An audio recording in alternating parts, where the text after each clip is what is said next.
under trades. Spike should be dropped with enough time now to 2v3 as the retake has to come through. Make that a 3 versus 3 now there, Jason, as the rest has come to the party. There is Viper Pit and Hunter's Fury available for Converse Esports.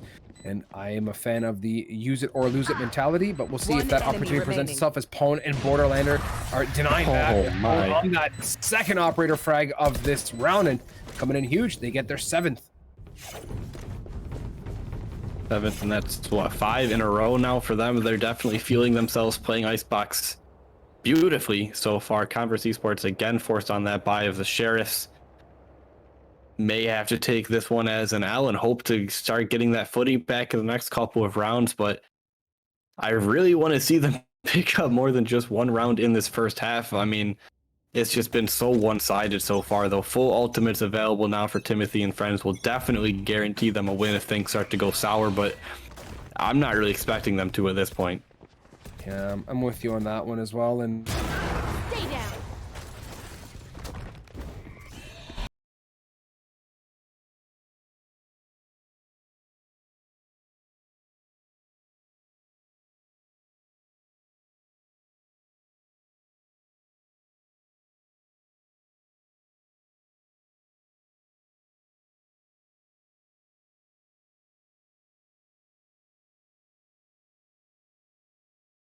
It's just going to be a patience game. Like, oh, they're just holding on to that pick. I guess they did get them as I'm starting to get back into the feed here.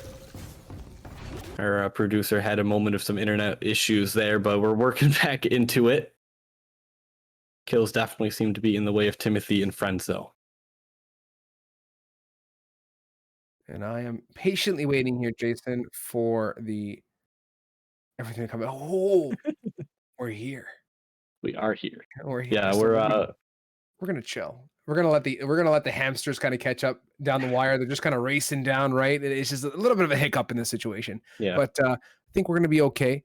Give it a second here for the internet to restabilize and get back into it. So far things are looking healthy in this matchup. No need to panic, guys. We're not going anywhere. So please stay seated, stay comfortable. The way things are looking, man, Timothy and friends really looking healthy, man. I do not foresee this going any which way, any kind of bounce back for this half at least. But Icebox, much like Ascent, maybe I'm kind of saying this for every map now. I got to reevaluate my situation, but seems like Valorant in general and this map, along with Ascent, more than others, is very, very team sided. I like to call it. That's just my opinion. Take it how you want. That's how I feel. No, I agree. I think, especially, I feel like Icebox is still, I mentioned before we even really got into this, it's one of those maps that people either know what they're doing on and have the practice, or they are just lost. And I mean, I personally fall into the I'm lost when I play this map. I can cast it just fine, and you would think it would translate over, but absolutely not. There's just so many crazy things on this map, and you see how one-sided it can be when a team really fully understands this map and goes up against a team that just doesn't have as much practice on it. And I mean, Converse Esports, they're doing what they can, but we are still trying to work through these internet issues. So, we're going to try and get things back going. Please stay with us for, just a few minutes, and we'll be back as soon as we can. Yeah, and let's talk a bit more about Icebox, right? Like the verticality of this map when it first came out, like sent everybody for an absolute roller coaster. And what troubles me on this map and kind of makes me want to smack my head on a wall is mid control, right? Going underneath tube and in tube is like the most disastrous thing ever. Like to me, that was what set me for the biggest ride. Everything else doesn't bother me as much, right? It's a very standard setup, but tube and mid in general is just like the most confuzzling thing to get locked down. And if you do not have a good control of mid, it's so easy to rotate through. And that's what pickles me about Icebox. And being such a large map, I think when Icebox dropped, it came in as one of the longest rotates site to site. Next to Ascend with it, which I think from the deep sites of B all the way to A was almost on par, but it's a huge map. So to cover ground, it's difficult. And if you run that timer down, coupled with the pure, amount of time it takes to rotate, it's basically a free site take. Yeah, I agree. Okay, so I'm getting word that we're going to try and cut the stream, reset some stuff, and we'll be right back. Please stay with us. We hope to get through this as soon as we possibly can and get you right back onto this Icebox map, but we'll be here shortly. Holding.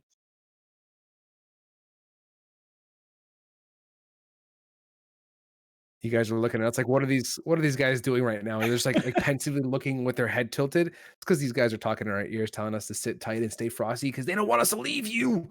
And we don't want to leave you guys either. So bear with us. We're just gonna keep you guys chilling while we work through the technicalities and see what happens. Looks like we're getting back into it. So with that note, I think we're okay. Sigh of relief, I hope. Seems like we are good. So that last round definitely seems like it went the way of Timothy and friends from the little bits and glimpses we got while things were having a bit of an issue there. But we're back into it one more time. The Viper Ultimate, Jet Ultimate were used from Timothy and friends. We're still hanging out in this pause. Thankfully, the players were gracious enough to work with us just for a minute, gifting the pause so we can help out on our end. And we do appreciate them and the viewers for sticking with us. As we mentioned earlier, we're trying to get things fixed as soon as we can. It seems like we're good to go. So I think as soon as these teams are set to type /unpause or whatever the command is, we should be right back into it. Yes, sirree. And we'll let everything stabilize. Just waiting for all the feeds to refresh and everyone to get comfortable. I'm hoping that we can get back into it soon, as I am eager to play out the rest of this match and see what Timothy and friends can do. Same time, though, Converse, I didn't get a chance to look at the good old tab screen to see what the financials are, but with the, a mere 4 rounds remaining in this half here, Jason, I don't really think there's much left for Converse. And if they end up on an 11-1, you can pretty much call it a done deal. I mean, we've seen it, but it's tough. Yeah, I mean, it's always a possibility. The way I look at it right now is it's up to Converse Esports to learn this map as fast as they possibly can and to come up with some sort of counterplay for Timothy and friends.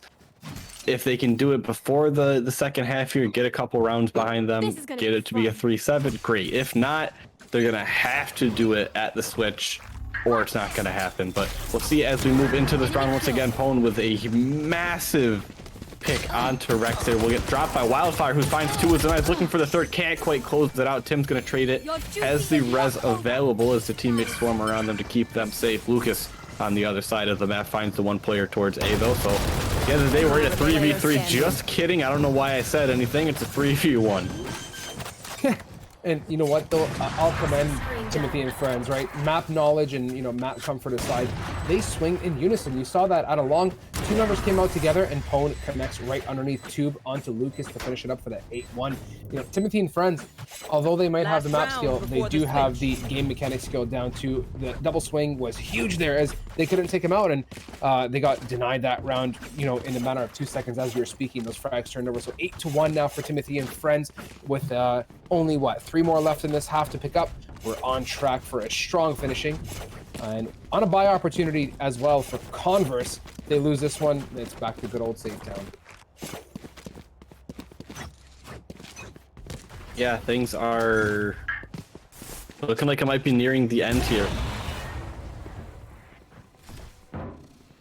We'll have to see as we move into this next round. They're hunting with the Hunter's Fury, which is just activated now, and I don't think much of any kind of connection is there as Tim is getting contested by Blitz. A little bullet exchange, a friendly skirmish, and the verticality here. Pone, does he know he's off to the edge? He gets dinked, and up a whiff and a dash. He's okay, but he's probably gonna be looking for a Sage hug sooner or later. Wildfire does find one with that operator. Timothy and friends no longer in a man advantage. I think this might be one of the first times that they have opened a round being this far behind. Lucas finds another good pick onto Stone Eye.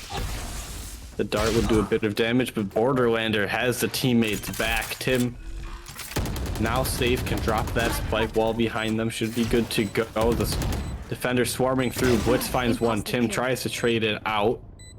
Looking for the second, able to drop Blitz as well. Things are looking good. Now it's a 1v2 though, Strive. Sage here, full hit points, has a self-heal, has 2 slow orbs as well, has close up contest in the form of Jet. Does he know he's off to the right, looking away, he's turning around, he connects, self-heal though is available, classic as well, he's gonna go for it, and he swings off of that, and Rex is able to clutch, finally, but man, like that's not how that should have gone. He could have easily played the bomb a bit more, maybe reloaded. And on that note, we finish off, I think, this half and move ahead. Or no, we don't. I eat my words. Switching sides. No, we do. Yeah, I had a moment there, James. No, all good. Just like I mean, our observers or our producers' internet got EMP'd. My brain got EMP'd there a little bit. Sorry, go ahead. No, that's fine. I mean, yeah, I do agree. You probably could have played that last bit there, played the bomb a little bit longer, get yourself back to cover, reload, get yourself in a better situation. But I think that is like one of those moments where it's like in your head, like, if I pull this off, it's a clip, it's going on YouTube, I'm posting it to my Twitter, Instagram, every social media. I have to try just to see if it'll happen. Didn't work out for them that time though, but I respect the effort there. You know what I mean? Hey, Ma, get the camera. I'm about to cut. Yeah. Ma, where's the meatloaf? I'm sorry. 10-2, we proceed ahead into our first pistol round of the second half. Converse Esports, though, man, I talked about it. Oh, no, I lied. Timothy and friends, full-blown aggression here towards long, getting pushed off. Boom and Wildfire are down, up, and below. He gets the one, but has that trade opportunity now in a 4 versus 2. It's looking like a strong round number 11 in the books. And Tim gonna self-heal. It's Timothy and friends in the driving seat here, Hawk's Nest. Absolutely gonna spot out one more player. The 4v2 as everyone just starts to collapse. Tim says, I got Rex. So when I says, I don't have Wildfire. They're still back. They're gonna pull up that Viper Wall. Borderlander says, I got it. We're all good. That's gonna be 12-2 at the end of the day here. Another pistol. I think that's both pistol rounds going over to Timothy and friends as well. I mean, you kind of mentioned earlier, it's not just that this team knows Icebox. Like, this group of players definitely know what they're doing in Valorant in general. You know, we've seen the double peeks, the kind of shoulder, call someone out, a teammate gets in there to get it and finish the job. So, Timothy and friends, I definitely really like how they've been playing this whole map. Yeah, me too, man. I'm very content with the play style and everything that these teams have been doing. And, you know, they're just a mere 2 rounds away from bringing this home. So we'll see if they can do it, as they're very much B long base, getting pushed to the Borderlander. Mouse one aplenty, but he gets traded out with the multiple swings coming out from the side of Converse Esports. And I think they're going to fully commit and go for it. Sova removed. Tim's going to find the first one, looks for the second. The wall will throw their aim off a little bit. The kill wear off, they go flying through the air, gonna heal themselves up, have to back off. The rotation coming through on the mini-map from the back. Look at that jet. Tim will drop stone. I can't secure that kill. It's gonna be a 2v3 this time. Rack's gonna turn around and find Pawn. Just a 1v3. If there's an agent to do it though, it should be Reyna. See if Stone A can make this magic happen against 3 yellow and double towards long. The fake peek from Boom, that's going to pull the aggression, and Blitz is able to swing with that number 3 combination, and he brings it home for Converse in first round after a bit of a dry spell. Dry spell's one way to put it. They make it back though. They'll take what they can get as we look through these buys right now. Tim and friends gonna opt to save, go for some pistols, some sheriffs, some frenzies. Converse Esports trying to push to this little bit of a lead that they have now with the arsenal even further, trying to grab these rifles and really try and secure this round. If they can take this one, they might be in a good enough spot to try and mount this comeback. We'll have to see how things go though. Tim gonna push up through 2 in the middle. Couple shots won't secure the kill. Wildfire is gonna be the first one with the open in this one. Indeed, and Tim and friends yet again in the back seat of this freight train. As you can see, Blitz going to go up close and personal. He does get a bit of damage out, but just going to get away here. And they're clearing out sight, and it's looking like a healthy A take with the flank coming out in default. They are, of course, having that Viper, so for them to play that far back angle would be very beneficial. And we'll see what they can do. Boom. Might find Borderlander here. Nice shot to the face. We'll secure that one. Things are looking pretty good for Converse Esports as Wildfire finds another. Lucas called one out around the corner. Blitz is there to pick it up. Wildfire finds their third for a flawless. That's a beautiful round right there from Converse Esports. I think they just need to get onto the attacking side, and now they can try and move around the map a little freely. 100%, and Stone A, of course, is going to be able to buy sans the full armor. They're, you know, some of the members are sitting on the half, but you look at the economy for Converse Esports too. They are healthy. full buys, you know, 2K, 3K, 4K, whatever the number may be, up to even 5.4 for Rex. So even if this round goes sideways, they're going to be able to buy for last, which is always a good sight. Yeah, that's definitely a bit of a switch up here. I mean, they were having a rough time earlier, but now they've solidified themselves a good amount in the bank. Won't have to take any loans out. Pone's gonna have a big opener onto Lucas though.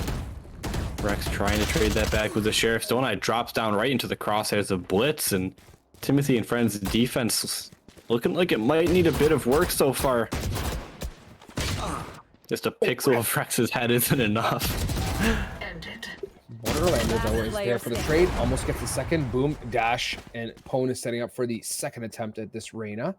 As he's going to clear up top, thinking there's activity, but this pinch is going to be pivotal. Oh, he whiffs it. Are they going to swing? They do! And as a duo, they're able to connect. Good patience there from the side of Converse, as they don't give any opportunity to Tim and his friends. And they earn their fifth here in what's looking like a pretty healthy comeback. And yeah, here it is. Eco round for the side of Timothy. Is to be expected. Converse Esports might be able to take this one home. I mean, the judges and the sheriffs, we've seen at GLG time and time again that the casters will say something about, oh, they only have a sheriff and a judge and the round's over. And then suddenly they get 2 kills, they pick up the weapons, and it's fully in their favor. I don't want to curse or jinx anything, but we'll have to see as this round goes open. Wildfire with that operator now might be able to make some good picks here. Patience here. Wildfire, here's the orb, and he goes for that big swing. Pone, I don't know what the play was with that, or the burning desire to get that orb at that time, especially solo. Lucas now taking the high post there, watching from above as Stone is able to get that frag and even things out, but they're still going to go ahead here. CXM close up, Josh proximity action with the trade from Boom, and we're still even neck to neck, 3 bodies apiece. Very, very low health for the Jet of Converse Esports. Will get healed up by the Sage, though. Has the res now after grabbing that orb. Beautifully done here. Blitz to come up. The Viper ultimate is popped around that B. So they're just going to rotate back towards A. And it's the right play for me as in a driving... I always like to use car reference, but in the driving seat here with them 1-man advantage as well, and make that another. So still up ahead by 2. They're going to get onto A site. They still have that Viper available. I think going to A when you have Viper up on the board is critical, but Tim, plays up close with the 3-piece combination. No! They just ate absolute dust there. Now it's a 2 versus 1 in favor of Timothy and friends. Tim has the resurrection available. They can't get to anyone. Rex will find that kill. It's a 1v1. Viper v Viper, 8 seconds left on the clock. Borderlanders has to play the time here, not let the plant go down, but they're just gonna run out. Okay, I mean, all things said and done, Converse comes out on top, but he went full swing there and didn't even bother. You know, he got faked once, and yeah, okay, I get it. You know what? All things said and done, good job. Really good from Converse. They're able to pick it up, and they're on a 4-round rally. That felt clutchable, though, man. I had a good feeling about that round, especially after the 3-piece from Tim. Yeah, I mean, that 3-piece from Tim, it was a bit of a red herring for how the rest of the round went, I guess, but big play there. 11-6 now after the 4-round run out of Converse Esports. 3 of 5 ultimates available for them. Timothy and Friends looking at 4. Viper walls will go up. And a slower start to this one so far. Indeed, slow, but I do like the slower paced rounds too. It gives us a chance to see where things are spread out. When the bomb goes down, that typically it's going to be a much bit of a, like you said, a slow round. Everyone just kind of feeling each other out there, trying to look for a pick and opportunity. We'll see what they can do with this. Couple operator shots will go wide, but still provide a bit of information for both sides.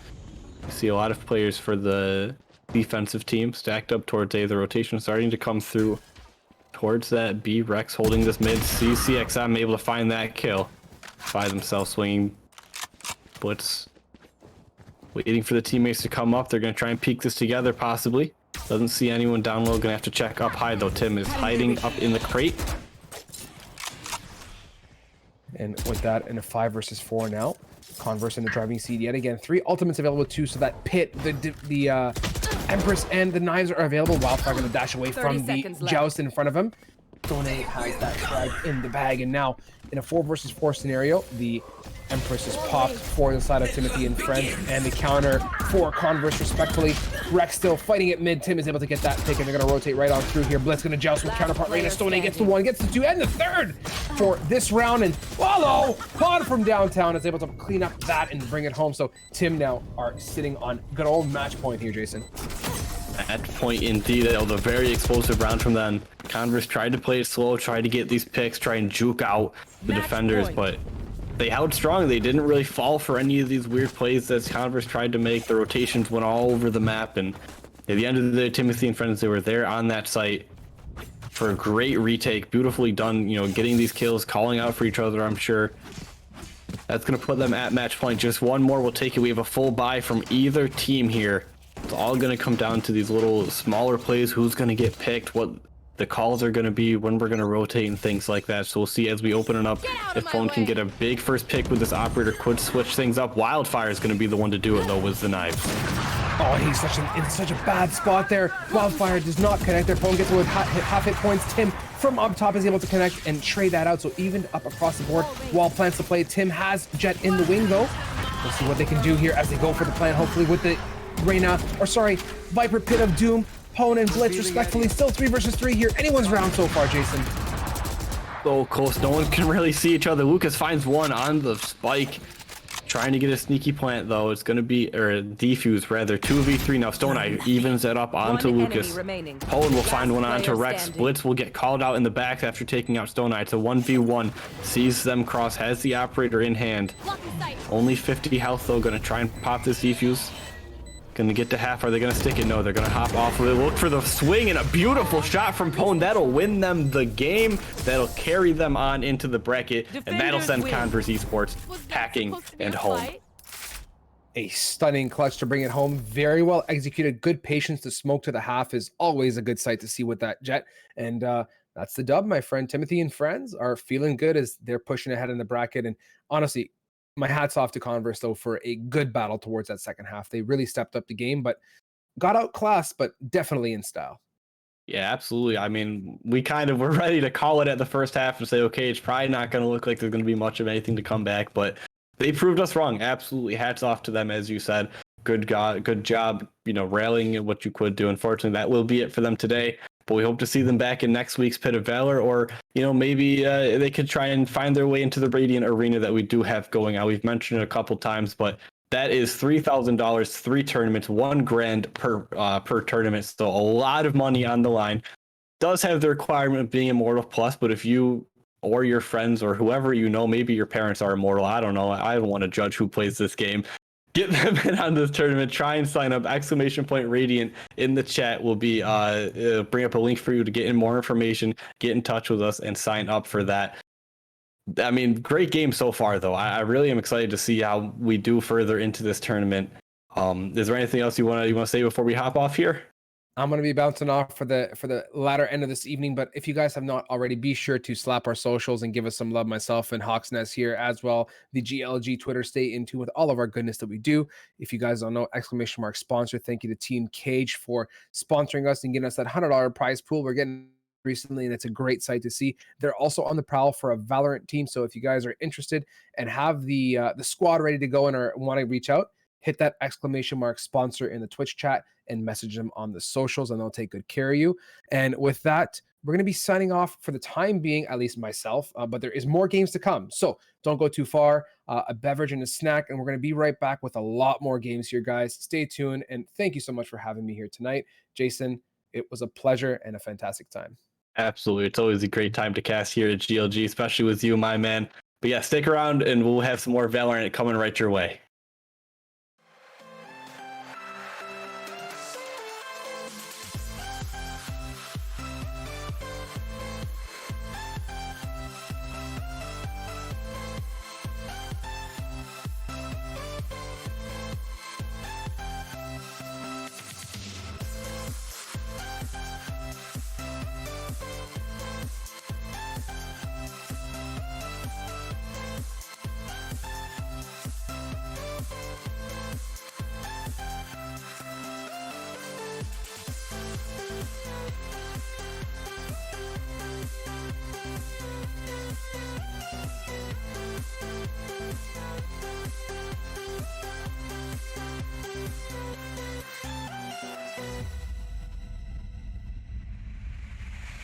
My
heart rages around like an ocean in my head, because there are so many things that I left unsaid.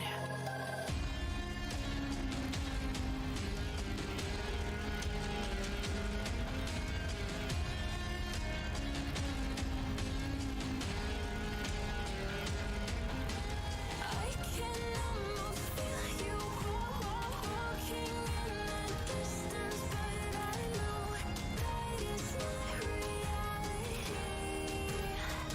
If you are reckoning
to protect your soul.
This is a new face. What's up, guys? I'm back, ready for Pit of Valor number 43. You last saw me on map number 1, and this time I'm joined by Sloppy Derek, and I'm super excited to get into the semifinals of Pit of Valor number 43. It's going to be an exciting game between two teams who have been looking unstoppable right now. Yeah, they definitely look really, really good. And if we're going to be doing any type of predictions here, and if anybody in chat wants to get their predictions going, I'm going to go with Team Yoshi. However, that is not going to say anything bad about Mr. Tim, because those guys brought it last game. Did you watch any of the last game? Haven or a little bit of Icebox, and it was, I mean, it was mighty aggressive. That is the one thing. Like both these teams look really fast paced. Yeah, no, for sure, for sure. And I guess it really all depends on the comp that we're going to see coming out. But it is going to be on Haven. This is the semifinals, and it's for $100. So you got to win and move on, because if you lose, you go home. And well, I mean, you're probably already at home, so you just get to stay there but be sad. So that's not good. So listen, they gotta win and they gotta move on. And these are two big teams. We've seen them. I've casted Yoshi's, and I believe the last guys just got to see how good Tim's team actually was. So I'm very, very excited to see this. Little few things that we're gonna go over first. So this is going to be a best of 1, just like it has been all the way through until they get to the grand finals, and then that would be a best of 3. This is for $100 full, and that's because this tournament has been sponsored by Cage, and you gotta love it. And that is what I'm talking about. Everybody hovers the Yoru because we need to see a Yoru. And I know that you're kind of new at casting Valorant, Jazz, but I'm gonna tell you this: Yoru's the best agent in the game. So I don't care what anybody says. You think so? You think so? That's a strong opinion. That's a strong opinion. We'll see if Yoru comes out. Actually, we have a selection from Yoshi, so he is going to be bringing Yoru. Oh, you did? Yeah, we got a Yoru. So the reason why a lot of people like to talk about how Yoru just isn't the move is just he's a very aggressive and very like. Oh. Yeah, right. I knew it. I knew when somebody locked in with a Yoru, there was a problem somewhere, because Yoru's never selected. Yeah. So if you're new to competitive Valorant, like I am, Yoru just in general, not a very high tier operator. Sorry, I'm in Siege. Not a very high tier agent. He's just very niche. He's very niche. You need a lot of map control to work with him in general. And if you try to do something, it's usually a risk. I mean, it's a playmaking kind of character. And whenever you have playmaking kind of characters, you throw caution to the wind and just go for whatever you possibly can. Some sort of ridiculous 3K. And it might look good on your highlight, but probably not for the rest of the game. So just give us a sec as we go back here. Hello. And get ready for op selection or agent selection one more time. If you haven't already, make sure to do !Radiant. You can check out the Radiant Arena, which is coming back. Awesome prizes there. Awesome tournament. And I'm super excited. Hopefully I'll be around for that. But yeah, make sure to get caught up with that. Yeah, the Radiant Arena was a lot of fun. And let me tell you this, 1,000 bones per arena. So it's going to be a fun-filled couple weeks coming up. And make sure that if you do think that you guys can compete, the entry is available. So make sure you go to the GLG website, and you will be able to buy the tournament pass to get you into all 3 tournaments. So yeah, exclamation point Radiant in chat, and then you get one of those sweet links, and you can click, and then you can go and buy your team pass. And listen, I'm excited to see what kind of Valorant we're going to see in this matchup coming up. And obviously we haven't been hanging out with the other bracket, so we haven't got a chance to see what kind of teams are going to be coming up, because we've kind of been sticking with these titans here. And once we get to a certain point, they're going to have to battle each other. And that's exactly where we are at right now. So the best of 3 will come up right after this match. And man, I'm looking forward to it, because whoever is going to be going against either the Yoshi's here or Tim's team, they're going to have a very, very tough time, because these teams are very, very good. If you want to know the journey that has just happened and how all these teams got here and how we got to this collective top 4 before our grand final. Make sure to do exclamation point bracket as well, because you can catch yourself up. Obviously, I can't tell you all the brackets. I can't tell you where your favorite team got eliminated or got smoked by some random team. I can't do that. So make sure to do exclamation point bracket so you can see how your friends have made it this far or why they didn't. So going into this, we talked about this a little bit before, in a game.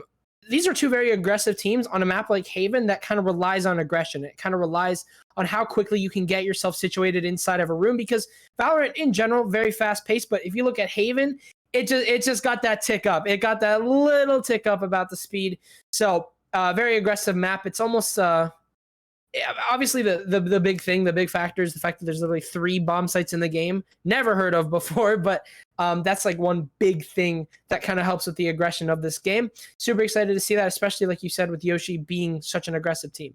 Yeah, and one thing that a lot of people don't really take into consideration with Haven is that B site, and it is so quick to get to. And if you have a good comp, if you have a Sage, and if you have, like, let's say a Reyna or a Jet, that Sage can wall off left side or right side of B, and then you push just full force in, and then all you have to worry about is either left side or right side, whichever side you didn't wall off, and then the plant could come very quick. So I'm expecting to see a lot of gun battles very, very fast. And this game, I really do think that this won't be a waiting game. This will be a very much we hold W and then we hold mouse 1 and hope that somebody dies quickly. And that's what I think we're gonna see. And then I guess the big thing though, Jazz, is the trades. Those trades are gonna have to be so pivotal in this match alone, just because I am used to seeing these guys come out and really just be able to run and gun. So the second and third person that is able to get those kills will be a big factor in this match. Mark my words. A map like this that has a lot of utility going into it, again, like that's the big thing. There's going to be a lot of utility going around. Definitely probably going to be seeing Astra on both sides, just to harp on that point a little bit more. But yeah, Haven's it's pretty big as well, obviously, because you do have 3 bomb sites, but don't let that underestimate just how quickly your rotations can be. Everyone's going to be speedy, just so speedy down every single map. Like everywhere they go, most likely if you're going to see like thing about Valorant in general is that, like, whenever you see a plan, it's like you see the plan in action. Whenever somebody's going B, it's obvious. Whenever somebody's rotating A, it's obvious at least from a spectator and a caster standpoint. So you can kind of understand where the attackers are planning on going. You can understand where everyone is going to be pushing, and you can understand if somebody's going to be rotating. So don't underestimate the fact that the map is, big, but just get ready for big rotations coming on out, and especially with the amount of smokes and with the Astra being in play from the side of the defenders. I'm upset. I'm Is there... I told you it was gonna happen. Listen, we never cast. This is our first time ever casting, man. But there's one thing you got to know about me. I love Yorus and I love shock dart kills. So listen, Yoshi baited us with that Yoru, and then somebody alt F forward, and now he's coming in with a Sova. So listen, he still played to my heartstrings, and I'm still a fan of Yoshi right now. But I'm a little upset that Yoru was locked in, and then somebody just didn't go with it. So, and you know what? I told you that I knew something was up because nobody picks Yoru, and when they do, whole buddy, when they do, I better be casting because I will lose it. If you, I'll hand you. I gotta have a big reaction whenever Sova gets a kill. Okay, fair enough. Gotta have a big one. Gotta have a big one. I'll lose it. I'll lose my mind. I got you. That's what I like to hear. So listen. What is your predictions here? You got Yoshi's fan club, you got Timothy and friends. I'm going to say I'm going to go all in on Yoshi. It's going to be a very, very tight game, but what do you got? Well, we'll have to see as it's going to be a rush down the C garage, and it's already Poon getting a kill, refragged immediately by yet another frenzy, and this garage push is going to get off to a massive start, but with the smoke of the brim, Hacker's going to walk through it. No respecting on that. He gets traded out immediately in 3 versus 3. Yoshi manages to back himself up and equal things out. 3 versus 2.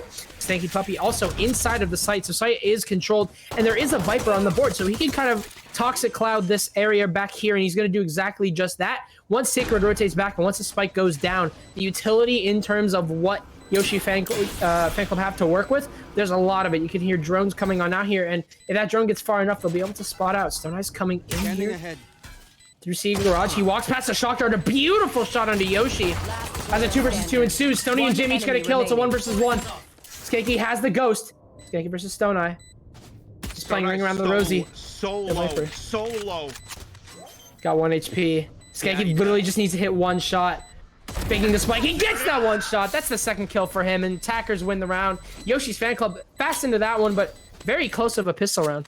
You see how quick that happened, though? This is what I was telling you. Like, Yoshi's fan club is so aggressive. And like I was saying at the very beginning, it's all about the 2nd and 3rd person in. Those trades are pivotal. You need to have them, and they did that perfectly. And those trades happened in a plentiful way on both sides, because we were all the way down to a 1v1, and Yoshi's fan club was just a little bit better that round. Like you said, the aggression was ramped up to a T. I mean, we could literally see it happening. A swing will be met by a bullet to the face there from Tim. A beautiful shot to start us off, and the aggression slowed down right in its tracks. However, Yoshi Fan Club get themselves inside of a site with Spectres galore. They can hold the long angles and hold the crosses as the plank goes down. Don't ignore the top right of your screen. People are inside of heaven. This is going to be a really fast retake here for Timothy and friends. Yeah, Yoshi's here going to be sitting on site, as Tim will be able to pick up 1, make that 2, but look at the anarchy, and a shock dart kill comes out. I'll give you a 7 out of 10 on that reaction. Well, because what? That happened so quick. Yeah. Before I knew it, I was looking at the kill feed. It was just like stinger, stinger, shock dart, stinger, and I was like, oh, what? But look at that, though. The 2nd round should never have went this way, and now it's a 1-1 tie. So this bomb goes down here, and just the retake was so good. They threw caution to the wind, jumped out of heaven, just exactly like you were saying, and before you knew it, Aqua getting 2, but unfortunately falls, and Timothy and friends now tied 1-1. With this aggression in play, obviously, it comes to, it usually comes to show that, like, buy rounds like this or eco rounds won't matter, because it's just playmaking as Borderlander and Tim each find a frag of their own. Sacred takes down Borderlander with the Sheriff, and, well, the aggression has not slowed down no matter what. Pwn has a rifle, however, and off the drone, he can make a play as he moves his way in. Aqua will get spotted, but not Sacred. Sacred goes down here as Cam takes him down. 3 versus 1 as everyone's just chasing down this Viper who's all alone. Skanky in a 1 versus 4. He'll get flashed down here and killed off by Pwn. What an aggressive game this is. He hit that shot on Pwn there. Pwn got hit down to 82. His shield was almost gone. Skanky there, completely blind, hit that shot. So just kind of, one of those clench factors there. But 3 rounds in, and boy, was that quick. Yeah, please be careful whenever you go to get a drink of water. The game might already be over. This is an extremely aggressive game between both of these teams. No holding back. There is no attack and there is no defense right now. These teams are playing this like it's a ranked. These games. No, I forgot. There's a death match in this game. They're playing like a death match. Like, let's go. This is crazy. There's a lot going on all at once. Aqua, gotta be careful. He steps into C Garage. Flash is Flashing himself out of yeah, a beautiful flash.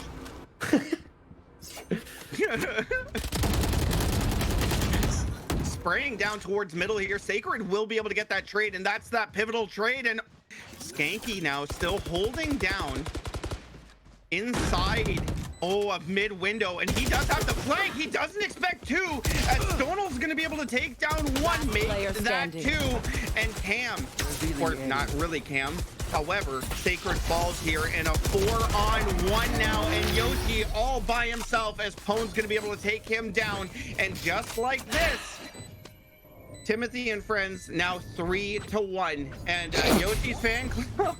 Oh no. Just never skip leg day. That's what we got out of this. They were just testing, make sure their mouses worked. A tactical crouching. Yeah. Just had to make sure they didn't get gunk in their mouse in the middle of that round. Exactly. That's all that happened. That's it. Nothing else happened. Nothing else. There was no BM there. Yes. Everybody's having a good time. This is a nice spot. That goes there. Well, if you can't tell already, goes it's going to here. be that type of game. Everyone is just running at each other, just getting in each other's faces. And while there is an Astra in play, I mean, don't let that fool you. For this is not very strategic. This is just pushing together, kind of just getting. I mean, the strategy is aggression, and then, you know, we don't really see a lot of utility being used. But here comes the run it back here, followed by an Astra concuss. Cam's gonna take down Shaker, but he gets traded out immediately. A lot of value out of this run it back as they managed to get inside of C with the spike completely intact. Yoshi's going to be going for the plant. He's got Pwn on his window here. Skanky looking for that frag, and he gets it. Dinks him down, and now it's a 3 versus 4 on the retake here. The advantage is in the favor of Yoshi Fan Club, and it'll widen by a huge margin as Stone Eye and Aqua get into a fight. It's going to be a trade with a 3 versus 2. Viper also going to get popped here as Yoshi spots him out. And now all they must do is wait. Oh, beautiful shot there from Haku.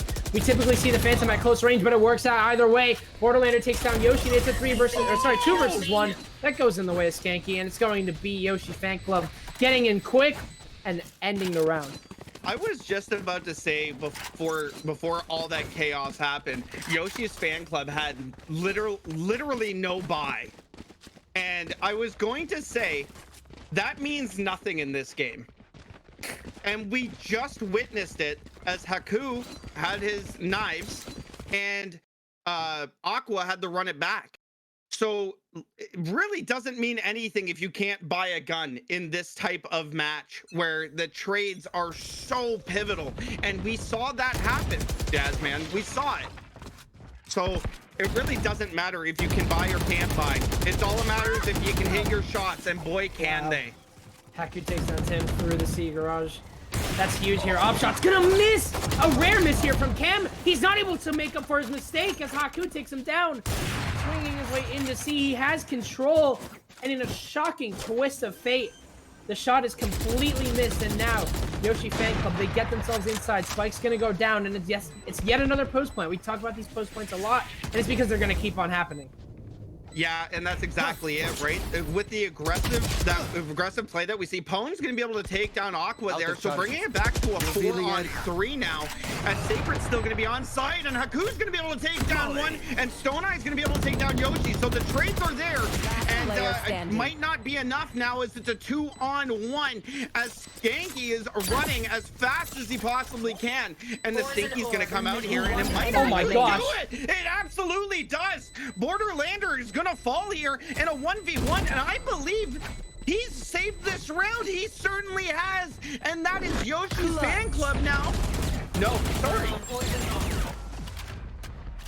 I am just in disbelief. Draw your phalluses, man. You deserved it. A beautiful usage of that utility there, using the acid and as well as the orb just to get rid of that player. He didn't even have to swing him. He knew his disadvantage. He knew he was in a 2 versus 1 with 30 HP, and he knew the bomb was planted for his position. So he just swung in, got his utility, dumped it on the bomb, and that was that. Round was over. Beautiful usage of utility. Something that we haven't been talking about a lot this game, as the gun skill has just been supreme when it comes to who's winning these rounds. But still, my oh my, Skanky Puppy, beautiful usage of utility.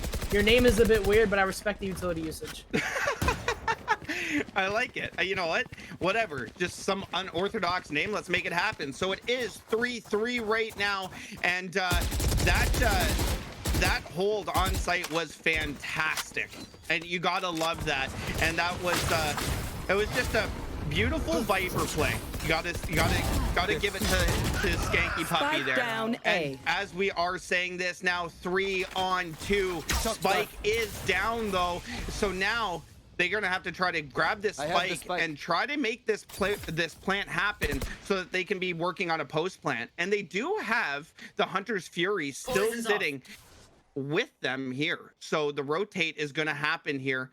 And will Cam be able to just hold this angle and take down one? And he for sure gets one. Yoshi is there for that trade, but now it's a 2-on-1. Yoshi's going to be able to pull this back and now start walking back towards the A site. But the rotate has already happened off of A as they pushed over towards B and the C 30 site. seconds left and left. He is all by himself on A, and he has no idea. Scanning ahead.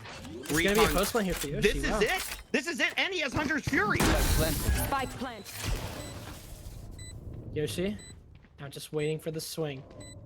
He can hear both of the players. He's gonna use his gun. Swinging wide. It's gonna be the run it back here to make this save. It's basically a 3-on-1, and the flash is just absolutely beautiful there from Pwn. to take Yoshi down. The rotate looked a little bit dire. I was definitely a little bit scared to see Timothy and friends just backing away from the bomb slate, but you know what? It works out in the end. Great play from them. They swung together. That's the really important thing. And they took no risk. They employed their ult. They put Pwn in with the run it back just to make sure, just for good measure. Yeah. So we can flash in and make sure that that round was completely locked out. And it is. It's going to be the lead now for Timothy and friends, but for how long that'll stay, only God can tell. This should do. Well, and I gotta almost wonder, like, why wouldn't he use the Hunter's Fury there? Kind of pull back towards the A long. Yeah. Maybe he was thinking that there was still a player on that big long flank. But I mean, these guys know what they're doing before I would, right? So that's just kind of it just seems a little bit weird. A 2v1 situation with a run it back, and you have the Hunter's Fury, right? So that's what I would say. Maybe just pull back and play a post plant. As Pwn is going to be able to take down one. Sacred is there to get that trade. So right back to a 4-on-4. Spike still in the hands though of Yoshi's fan club, and Aqua will be able to take down Cam here, and that is huge. The flank is already happening. Stone Eye is going to be able to take down Sacred, and Skanky Puppy here able to get that trade out, but Borderlander is bringing this to a 2-on-1. Spike's still up in the hands of Skanky Puppy, and now he's got some work to do, don't you think? Well, he's got two defenders literally walking right at him, but he's decided to make the wraparound. This is the second time this has happened. We're going to probably see it end the same way in a post plant. But once again, Timothy and friends are together in this. So it really doesn't matter. Even though Skanky Pup is in this position, the only utility he has is the utility that he had last time around. But this time, he doesn't know what positions that he has. He doesn't know what map control he's aware of because he doesn't have control of anything. He has to wait. He has to find out where Timothy and friends are. No. And he's going to run right into them. That, again, no awareness of where his teammates are. There's no awareness where his enemies are because he just doesn't have that map control. Tim's gonna swing. He can't afford to lose that though. He can't afford to lose that as Borderlander gets the refrag, thankfully. The 2 versus 1 showing why man advantage is such a big thing in Valorant as the trade comes on immediately afterwards. It's going to be the round going to Timothy and friends. We're gonna be 5-3. Yeah, 5-3 here, and listen, they're playing so well together, right? They're playing that buddy system where as soon as they realize that they're down to 2 men or even 3 men, they just stick right together so that the swing and the trade can happen. And that's what I was telling you before here, Jazzman, was that's exactly what they needed to do. They need to have that trade. They need to rely on their teammates, and that's what we're seeing. And that post-plant situation comes into play. At 2v1, they're not taking a 1v1. That swing is there to make it truly a 2v1. So it's a perfect play for them. Trades are oh so important in a game like Valorant, where like in Siege, you don't have cameras and you don't have utility and stuff like as much utility and stuff like that. Like in Siege, you can go on camera. Speaking of Cam, he's gonna take down Skanky Puppy, and really important opening frag here, especially on an eco round like this. The aggression is gonna be stopped right in its tracks. Whoever takes him down for the refrag. 4 versus 3. They have no idea that Sony's here. So. Yeah, 4 versus 3, and that Bulldog was right in the mouth of Skanky Puppy there, so there was really nothing he could have done. You're gonna have to worry about the fact that they're gonna be in a post-plant situation very soon, as common by the most previous rounds. Here's gonna be a Hunter's Fury, however, misses Yoshi, waiting to come back. He can't find him. Yoshi's just jumping around and allows Spike down to just A. get himself in. He'll drop into the site, and Borderlander gets fragged. A second kill here from Pwn. Beautiful work there from Borderlander and Pwn. 2 names we have been talking about throughout this entire match, and they are not disappointing. They are widening this margin by 3 rounds now. Timothy and friends looking very strong on that retake, and the Hunter's Fury coming out to stop that plant. And while that Hunter's Fury was coming out, Pwn was just up in heaven and just pretty much spraying at anything that was moving, and was lucky to get the first kill, and then came down and secured the round by just dropping down behind the final 2 members there. And what a beautiful play by Timothy and friends. Well, this one's about to get ugly, so you can enjoy your beautiful play just a little bit longer as Borderlander just gets demolished here by Aqua, who makes his way into the B site. No B push has happened just yet, so this is definitely catching Timothy and friends off guard as they lose 2 men. Haku being the one to find that frag. Give him a second as well as he takes down Stone Eye. Or One Stone enemy remaining. No. Aqua and Tim get a frag of their own, but it doesn't matter as Tim is all alone. Trying to heal up, but that Sage heal isn't as powerful as it used to be. And Tim's location is known. The Skanky Puppy right-click classic. I mean, it's been in the game forever. It's a little bit too good, but there it Pretty is. much the best gun in the game, though, right? Yeah. We were talking Like- about it, map 1, or Yeah. game 1, whenever I was casting. Classic's literally the best gun in the game. 100%. The fact that they have a right click to it just makes it even better.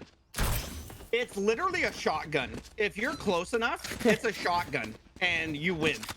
So there's Yeah. that. It's kind of ridiculous, but The fan club here, getting that round, bringing this back within 2 years, 6-4 now, and have guns in the hands. So let's see what kind of damage they can do this round. As Timothy and friends kind of got pushed very, very quick there. And as we are going to say this, A site is wide open as Timothy and friends are all stacked on C, and that was a full stack. So A site wide open, and now a post plant's gonna have to happen on a 5-on-4. that was a beautiful sheriff shot there by Tim, who now is able to claim a Vandal for his troubles. So they have a little bit of weaponry going into this. Shock dart coming in out here from the Sova as Tim claims his second kill onto Yoshi. Just waiting for the drop now as Aqua's stuck in the bottom. It's going to be the drop with the judge as Bones is still Player sacred standing. and Tim for his third. It's all Skanky Puppy in a 1 versus 5. It might be the first flawless that we've seen, I think, this entire game as Tim is hunting for his 4th kill. He gets it. Tim on an absolute heater, but they can't defuse. There's okay, I think he got it. They don't There's have no it. way. They don't He have didn't get it. They don't have it. Thrifty. It's a They got it! oh, it's last second. Everyone was low because Last of the Viper round ult. in the half. So whenever there was an acid on the spike, nobody could defuse. And off of that, they did it at the last second. That was literally 0.01. I'm not a mathematician, but that might have been the most microscopic amount of time in human history. That is crazy. Look at that bar. Right, like that was it. That should have been wraps. That they should have all been blown to heaven. 0.28 of a second is what just happened there. Get out of my. That's what it was. 0.28. That couldn't get any closer. Like, that is insane. And Tim just keeping the momentum going enemy that he remaining. got. Why not? Spike Triple down, kill mid. for Tim. Looking for a quad, and if not, that ace. Still has 100 HP and 50 full shield, and this has been just a massacre this round as Tim already looking for that 4-piece, and the last remaining member is gonna get give it sought to out him. by Tim. See you later. And before you know it, Timothy and friends taking Switching that sides. round very, very quickly, and before you know it, we are in the second half. 8-4. Holy smokes. What a powerful half there for Timothy and friends. I mean, there's no other way to say it. At this point, Yoshi Fan Club need this pistol round so they can get their eco going and start to steamroll against Timothy and friends. Because otherwise, this snowball is going to take them to the end of the game. Their eco is going to be low for the first few rounds. And before you know it, Timothy and friends are going to be on that upper advantage. You have to be extremely careful here for terrifying. Yoshi Fan Club. That's terrifying. Get it out of here. And the worst part is I can't even have my production. We can't even have our observers in here because they're normally in here with us. And normally I'm like, that's terrifying. And then I'll get in chat, everybody just starts losing their mind on me because they do it all the time. But that's terrifying. I don't like the way that bear's sitting up there. How'd he get up there? He shouldn't even be there. Got the bear analysis. That's Round it. number 1 is the pistol. We break it down. Cam, he's We break missed it one. down. Cam's missed one, and Stoney's gonna pay for his mistake as it's gonna be just 3 kills going for Last every player single player on standing. that team. Oh. Yoshi claims his second kill. It was almost a team ace there, but Tim is all in a 1 versus 4 after all that damage. Unfortunate. The fact that Cam just whizzed by the players sitting right on top inside of the smoke. That was a little bit rough. Skanky Puppy's gonna get caught out here by Tim as he looks for his 3rd kill, but he can't get it. He'll claim 2, but that's about it. Yeah, and so this is what I was trying to say with this map, and it's such a unique map because you can stack one site and just think you have the right call, and everybody can be on the other site. And just for how wide open this map is, right? It is a 3-sided map. But Yoshi's fan club, being super hyper aggressive isn't a bad thing on defense in this map because of how spread out it is. So I want to see if they're going to be playing it that type of defense, right? The hyper aggressive defense. And as I say this, Aqua's already sitting towards Garage. Make that 1, why not 2? And that's Spike down. It's Flames on the ground, make it 3. Aqua going massive right now. Flash is going to come out, and why not? As Sacred's going to be able to come around, and that round is over before it started with Aqua and Sacred in a 5-piece for those two alone. What a round. And now Yoshi's fan club is in more of a confident mindset. Talked about it. Win the pistol round and get the ball rolling, and that's exactly what's going on right now. Their eco is looking good. They're going to be able to buy rifles this round and start to work up against this little gap that they have now. It was a 4-round gap, maybe remind you, but in the span of a minute, on the snap of a finger, we're now down to only 2 rounds in between both Timothy and Friends and Yoshi Fan Club. So now it's time for Timothy and Friends to give him the work. They have to give him as much pressure as they possibly can, even though they don't have this economy that Yoshi Fan Club do. They have a lot to work with in terms of credits. Let's see what they can do as they move into this next round. It's round 15. As utility comes on out, Aqua's going to be the first to find a kill on a Stone Idol refrag there as Borderlander just finds him through the wall.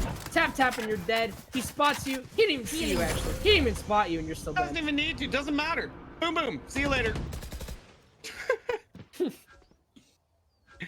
And look at this. 8-6 now. Okay. Yoshi's fan club bringing this to a 4-on-4. Spike's still up in the hands though, but Cam down to 35 HP, and don't want to get spotted out here as Tim will be able to bring down the Jet to very low health. Why not? As Yoshi is gonna fall here and Tim is continuing his dominance. The shots that Tim is hitting is just perfect. Sacred now trying to battle back with a Guardian. It's not exactly a strong weapon compared to a Phantom as Haku gets the refrag. Now, Spike 3 versus planted. 2. Haku, I mean, 11 doesn't have HP much though. to work with. Yeah. Exactly. 11 HP and a Scout. Not a lot to work with. Tim will spot him out looking for the second. Give him 3 kills. A beautiful round there from Tim as he claims around for the attackers. We talked about how the momentum was slowly starting to swing into the favor of Yoshi Fan Club, and Timothy and Friends being able to bring it back right now, super important. You can see that the eco's all over the place. I'm pretty sure that everyone's going to be able to at least get themselves a rifle here, and it's going to be quite the aggressive round, and a very important one at that for both of these teams' economy, and probably the rounds moving forward. So keep this in your back pocket as Yoshi here on Yoshi's fan club. Yoshi has an op with half shield. Yeah. So let's see if that plays a part anyway. It's going to be an important round for them. It's a risky buy, of course. Like you said, the off with half shield. That usually means you don't have a lot of money, but you want to make a play. Aqua, speaking of making the play with the run it back, he's got 2 people on his crossfire. This one probably won't be as successful as he'd want it to be, but he's gotten the intel that there are people pushing A. It's Aqua going for the Phoenix lineup. Drops it down, and that should hit somebody at least. A swing, though, ill-advised as he's immediately destroyed. I think he didn't even have knowledge that the wall from Viper was right behind him. Even if he went for that swing and got a kill, there was literally 0 opportunity for anyone else to capitalize with him, unless they want to go through that Viper wall and risk their own lives. A little bit risky there from him. I would say ill-advised. Aqua, not the best of plays, but I think he just wanted to be aggressive and try to make something happen, you know? Right. I mean, yeah, that's what I think anyway. But unfortunately there, I don't think he saw the second person that was up in the corner there with that run it back, because I don't think he showed himself. So I think he thought it was a 1-on-1. And when he went down there, there was 2 people. So hey, there was that 30 crypto seconds on that left. weird boost, but time is ticking. Timothy and Friends, they've got to get a move on here, and it's going to be the A side. We've never seen a round in this entire game go down to the last 30 seconds, but here it is. It's going to execute onto the site, and with the smoke grenades going off everywhere and the Sage Wall, everything is going to be locked down here from Timothy and Friends and Yoshi Fan Club. They're going to waste no time getting aggressive, getting that wall down, and getting into heaven. It's going to be a trade here. It's Borderline and Yoshi each find a kill, as it's going to be a 4 versus 3. Sacred and Cam each get a kill, 3 versus 2. It's going to be really aggressive. Location was enemy revealed there. remaining. Continue. Sorry. 1 versus 2. Yoshi, I think he's going for the save here. He has an op, and Tim's gonna chase him down. He sees the shoulder there. Yep, Yoshi's just gonna try and run away. He knows this round is lost, but Tim, this could be a really informative kill. He gets him, but oh, Tim goes down instead. And I think Cam kind of understands. Both these players kind of understand that this is a bit of aggressive play, and it might not work because this man literally has a sniper rifle. Stone Eye, yep. I mean, it's an op, man. It's literally an op. Cam swinging wide again. Is Yoshi about to get 4? Oh my goodness! 4 kills to save the op, not the round, but give it to him, man. The highlight play. And half shield. Holy moly. We talked about the risky buy. We talked about how this was so important and so dire. And in the end, even though the round was lost, the op is still kept. This is salvageable. This is huge. This is huge. Yoshi's fan club now buying around this op with a judge, 2 specters, and a vandal. So remember what I said? These little half buys, nobody's out of this game at all. And Yoshi starting it off strong, gonna be able to drop down 1, and that is the op that he saved from last round. So huge opening pick. World divided now coming up. And Yoshi gets another, and Sacred's gonna be able to get 1 here. Pone gonna be able to come and take down 2. Oh my goodness, and we're right down to a 2v2. Spike is about to be down here as Aqua is going to be able to take down Pone. And did this just happen? Cam, he's on the back foot. 30 health though. Jazz, 30 health. This is looking dire here. Yoshi fan club, they recovered a round that they absolutely needed. Had they lost that round, well, actually, it's not over yet, but still. Going in the way that we see this, there's 30 HP and this man has an op. He has to hit his shots or else he is dead in the water. But if Timothy and friends can lock this out, Haku swings into the op. It's Cam to claim that kill. There's only one more man left standing, and he's coming down. Cam's gonna run right into him. It's gonna be the headshot here from Aqua. A huge round that could have been will now just go in the way of Yoshi fan club. It's dire for them, but if they're able to claim just about anything, they at least get the op. Something is salvageable, but I honestly don't know who's gonna win this. This is looking crazy close. This all started because of Yoshi and the op at the end of last round. This was the momentum. This was that 4-piece that Yoshi got 2 rounds ago. He was saving. And this fan club now has bought up around that op, won that round, and now we're in round 18. I mean, if anybody has momentum right now, it's Yoshi's fan club.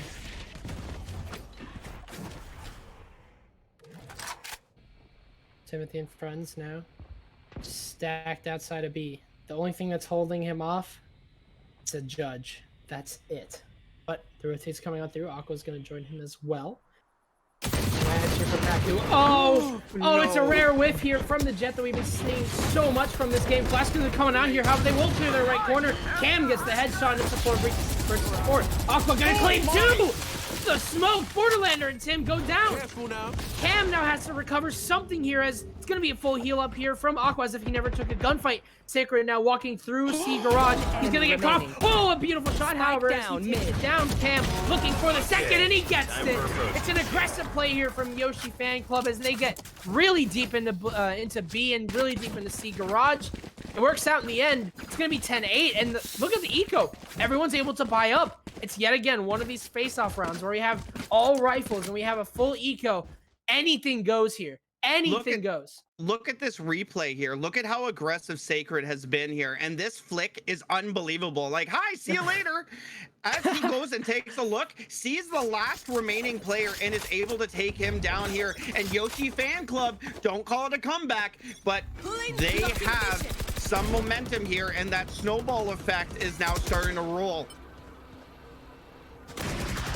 I literally could not have put it better myself as it's going to be 10-8. And I mean, as much as it is 2-man advantage here for Timothy and friends, it's how long can they even keep it up with this eco now coming on out, or sorry, with the full buy coming on out. The economy is looking so good for both these teams. They both have options, and is that a judge on Haku?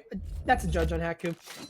We'll worry about that later whenever it comes into fruition because I'm really nervous. It will be a big moment though. Yeah. Remember that for sure. Yeah, it is. It's going to be a little bit nerve-wracking here. That could be round winner, unless he just gets one kill. But it's a slowdown here for Timothy and friends.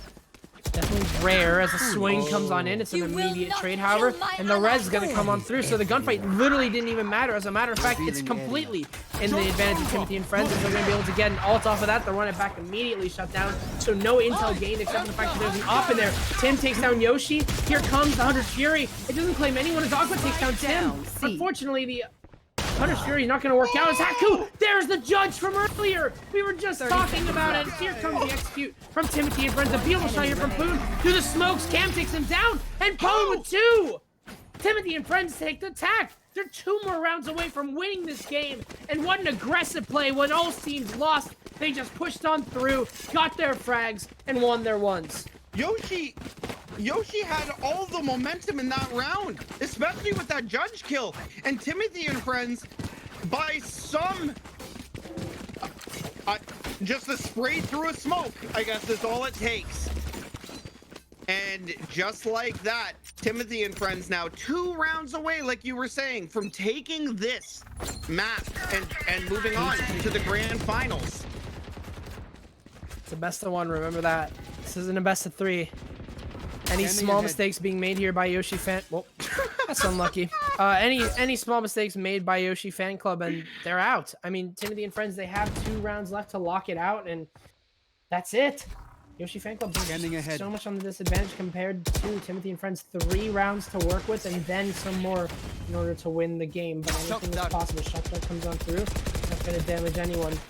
As they're just waiting for these smokes. Patience coming in from Timothy and friends. Something that has been lacking so far this game from both of these teams. But so they did spot out Tim here in mid garage. So he's going to have to back all the way up. And that's exactly what he's done. So they did spot him out. That is a beautiful play by Tim just to get out of there as he was getting pushed from C and getting away. Still has spike, and I didn't even realize how crucial that was because Tim has spike. So if he would have went down there, that would have been spike in hands. But Haku now holding down long C, make it 1 kill, looking for another, but that trade is there. Cam is there to get that trade, and that is what good teams do. Those trades are pivotal.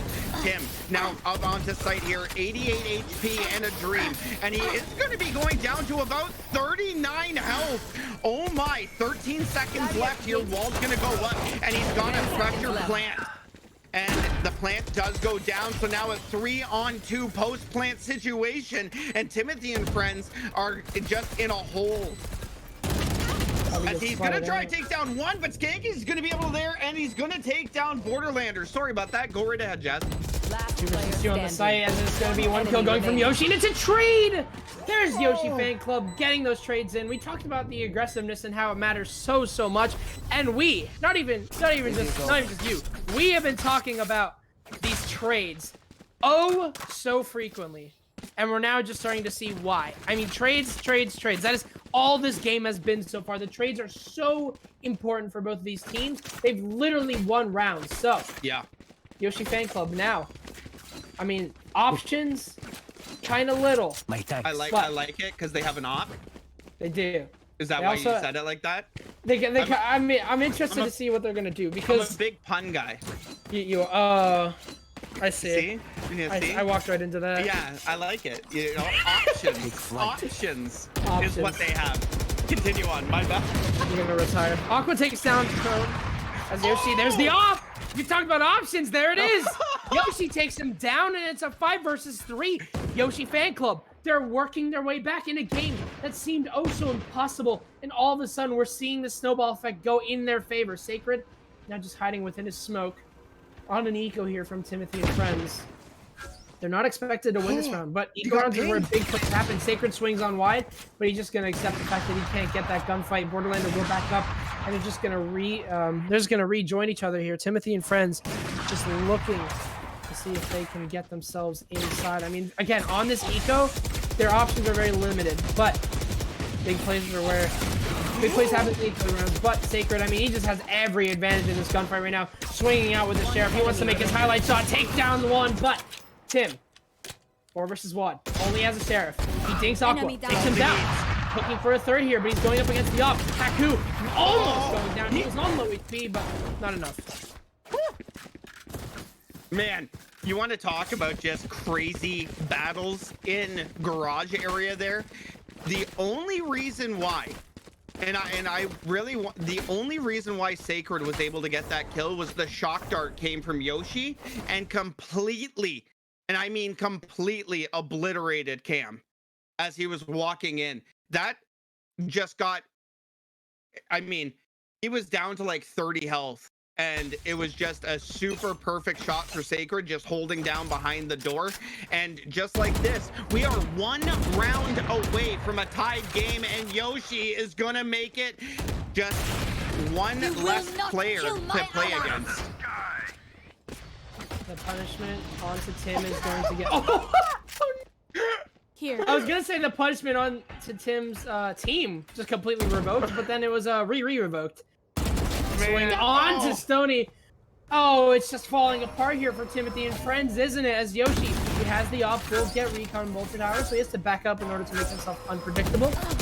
Swing comes on in here, however. Beautiful shot there from Yoshi. Gonna look for yet another, but he can't hit it. His Borderlander gets his frag. 3 versus 2. Timothy and friends, they have sight control, and that Molly, unfortunately, is gonna miss onto default, so Borderlander is gonna be able to get that down. And Utility's coming on out, however. Borderlander has to move. He's got one inside of heaven as well. Astral gonna come on down on the dire seconds of the round. So bulletproof completely, but the drop from Sacred! Oh! Flick from Sacred as he takes his team onto the tying point. How does he get away with that? Sacred! Beautiful looks from you, good sir. It's going to be the round, going your way. Mushy Fan Club, and it's anyone's game now. 11-11. High octane here for the grand finals. Watching here.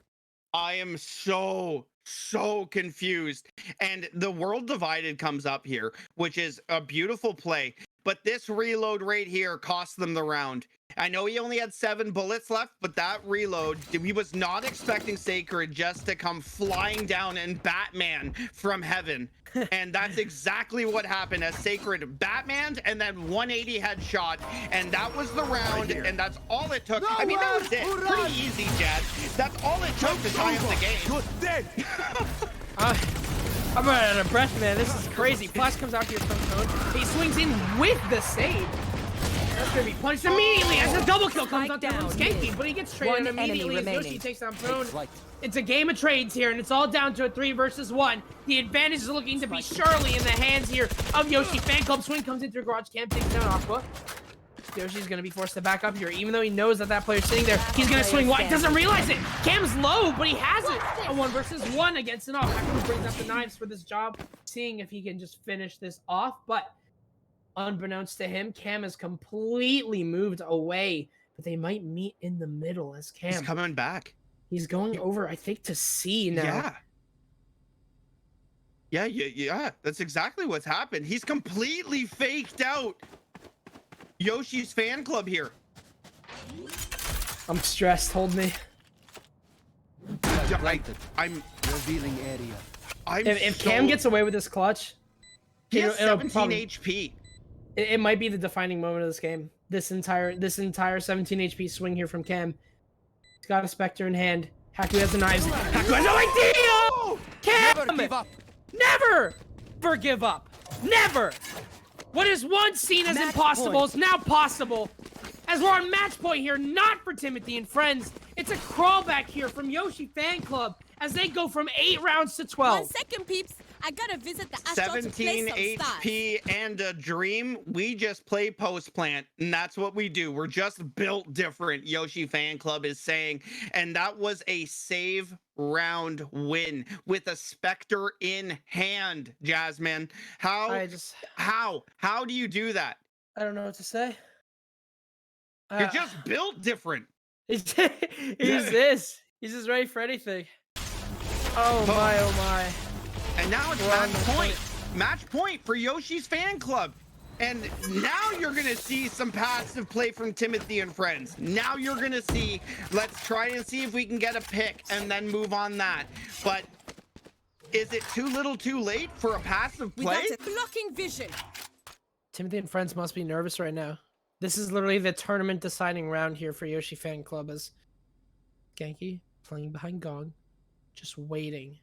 He's gonna know very soon that the execute is happening onto him, and his teammates are gonna be able to collapse with him, but he might not have any idea. Pone's gonna look the wrong way here. Skanky looking for the second kill as he's stuck inside a gong. He claims two, and Borderlander gets his refrag, but at what cost? As Sacred comes on in, Spike will go down, but Tim is stuck inside the fire. He'll get one for his troubles, but he's stuck. He has nowhere to go. And like that's it. That. What a beautiful retake from Yoshi's fan club. And Well, it should be game. I mean, you would think, Switching right? sides.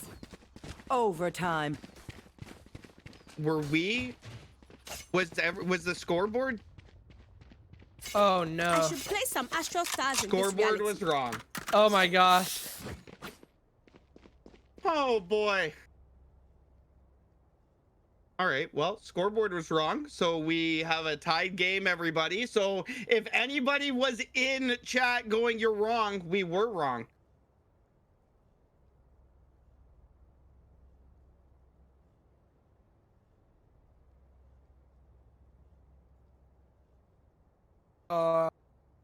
So All right. is this overtime? So this is overtime, right? And we have an attackers that called a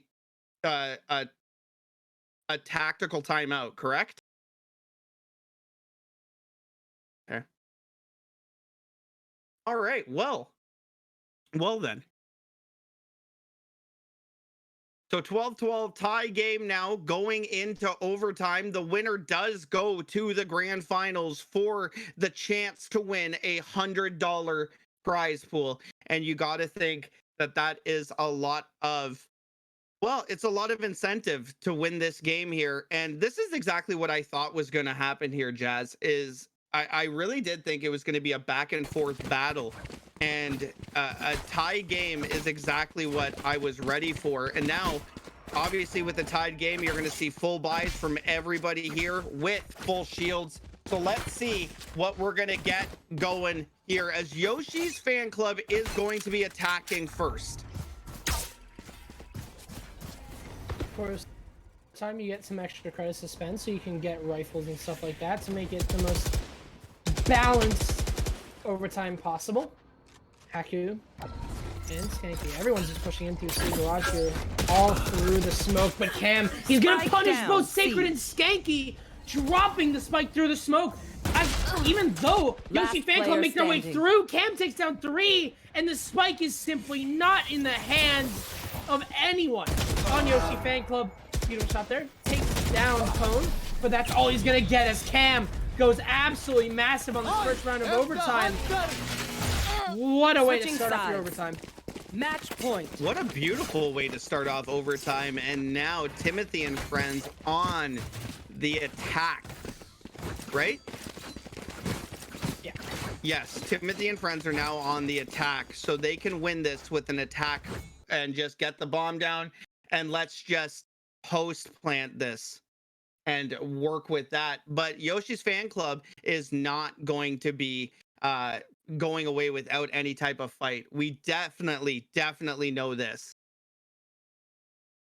It's going to be a game of aggression. It's going to be a game of frags. It's going to be a game of refrags as we move on to what could possibly be the last round. Yoshi fan club, all their hard work coming into this could be completely gone in the blink of an eye. It's going to be Haku forced off of this position as he's located by the Sova. Here comes a swing in as Cam and Pone, two players that have just been so crucial this entire game here, will find 2 frags each. And now Yoshi fan club, they're on the back foot as the heal comes on out here from Pone, using both his molly and his wall, as there's no position that Yoshi fan club can really get into with an advantage. There's a flank watch being held, and everyone's just gonna have to run into the guns of Timothy and friends on this retake. Skanky Puppy gonna swing on through off the Viper wall. Sony through the smoke. Sacred takes down Pone. And comes a swing out here as Sony takes down Sacred, but Yoshi One takes down enemy Tim. remaining. It's all down, however, to the Viper of Skanky Puppy to salvage it, and it's over! The Just overtime that win. could have been what was looking like Yoshi fan club being able to bring back the game. It's heartbreak here on Haven. It is heartbreak here on Haven for one team, but it's a triumphant win for the other, as Timothy just just looked great in overtime. They didn't look out of sorts at all, and they didn't look like they had any type of problems playing that overtime. As I mean, when they went aggressive there at the end, and they had 5 people all on site, and Yoshi unfortunately only had 3 members. You said it completely correct. There was no way of Yoshi getting onto site without having to do an aim duel. And it was a great round and a great match. And whoever is playing Timothy and Friends in the finals, they're gonna have a definite hard time with them. But let's take a look at a few things here. So we do have the scoreboard up, and a lot of trades that happened between the two teams. There wasn't really one member on either team that didn't frag. Everybody played so well. And the big thing though, I'm going to say, is going to be like Cam and Tim, and even Pone. They had so many assists. Like Pone had 10, Cam had 15, and Tim had 8. Like that's huge. That's a lot of assists. So the swing is definitely in full force for Timothy and Friends, and I'm very interested to see how they're going to look coming up in the grand finals, which, by the way, is a best of 3. So a little bit more of wiggle room going towards the grand finals than what you would normally be used to. But go ahead. Those 3 names, those 3-letter names, three letters doesn't do him justice. I mean, we saw 26 kills on the side of Tim and 21 on the side of Cam. They went absolutely huge for Tim's fan club. But yep, that's it. That's it for the semifinals. Yoshi fan club. I'm a fan. I'm a part of the Yoshi fan club now, but maybe next time. Listen, next time is always an option, and they're a very good team. So maybe they can even hop in our Radiant Arena, because they can compete for sure. They definitely can. But listen, we are going to take a short break here, and we will get right back as soon as we possibly can to get you to the grand finals. Stay tuned.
Midnight and city lights on the other side.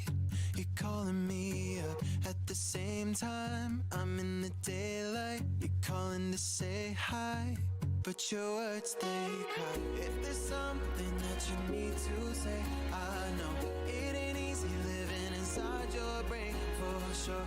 You keep telling me that it's all okay, but I know, yeah, your silence speaks so loud.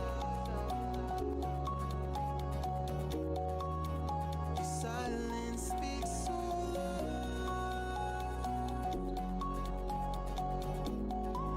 And I hear you calling out, yeah.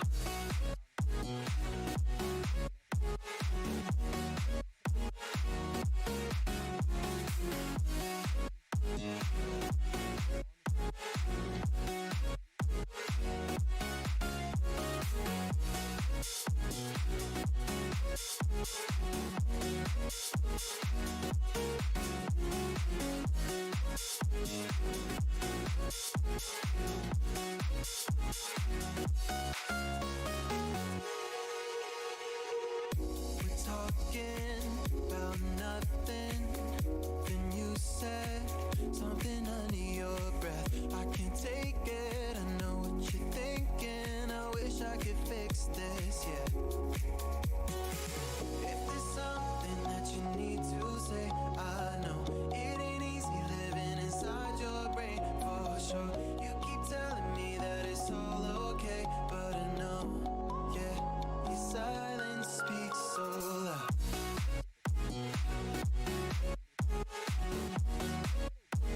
Silence speaks so loud.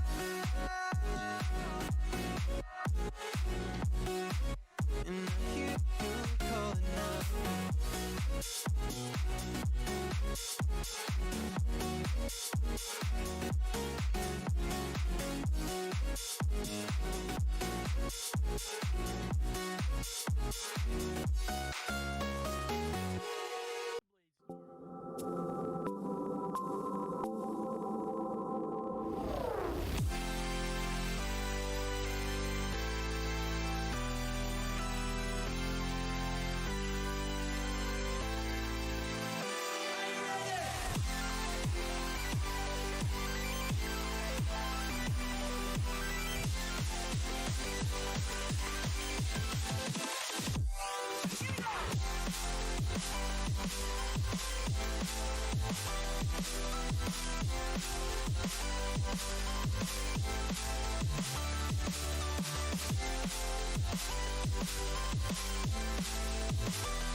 I just wanna be me. Yeah, I just wanna go so crazy. I just wanna be a freak. Yeah, I just wanna rise to the top.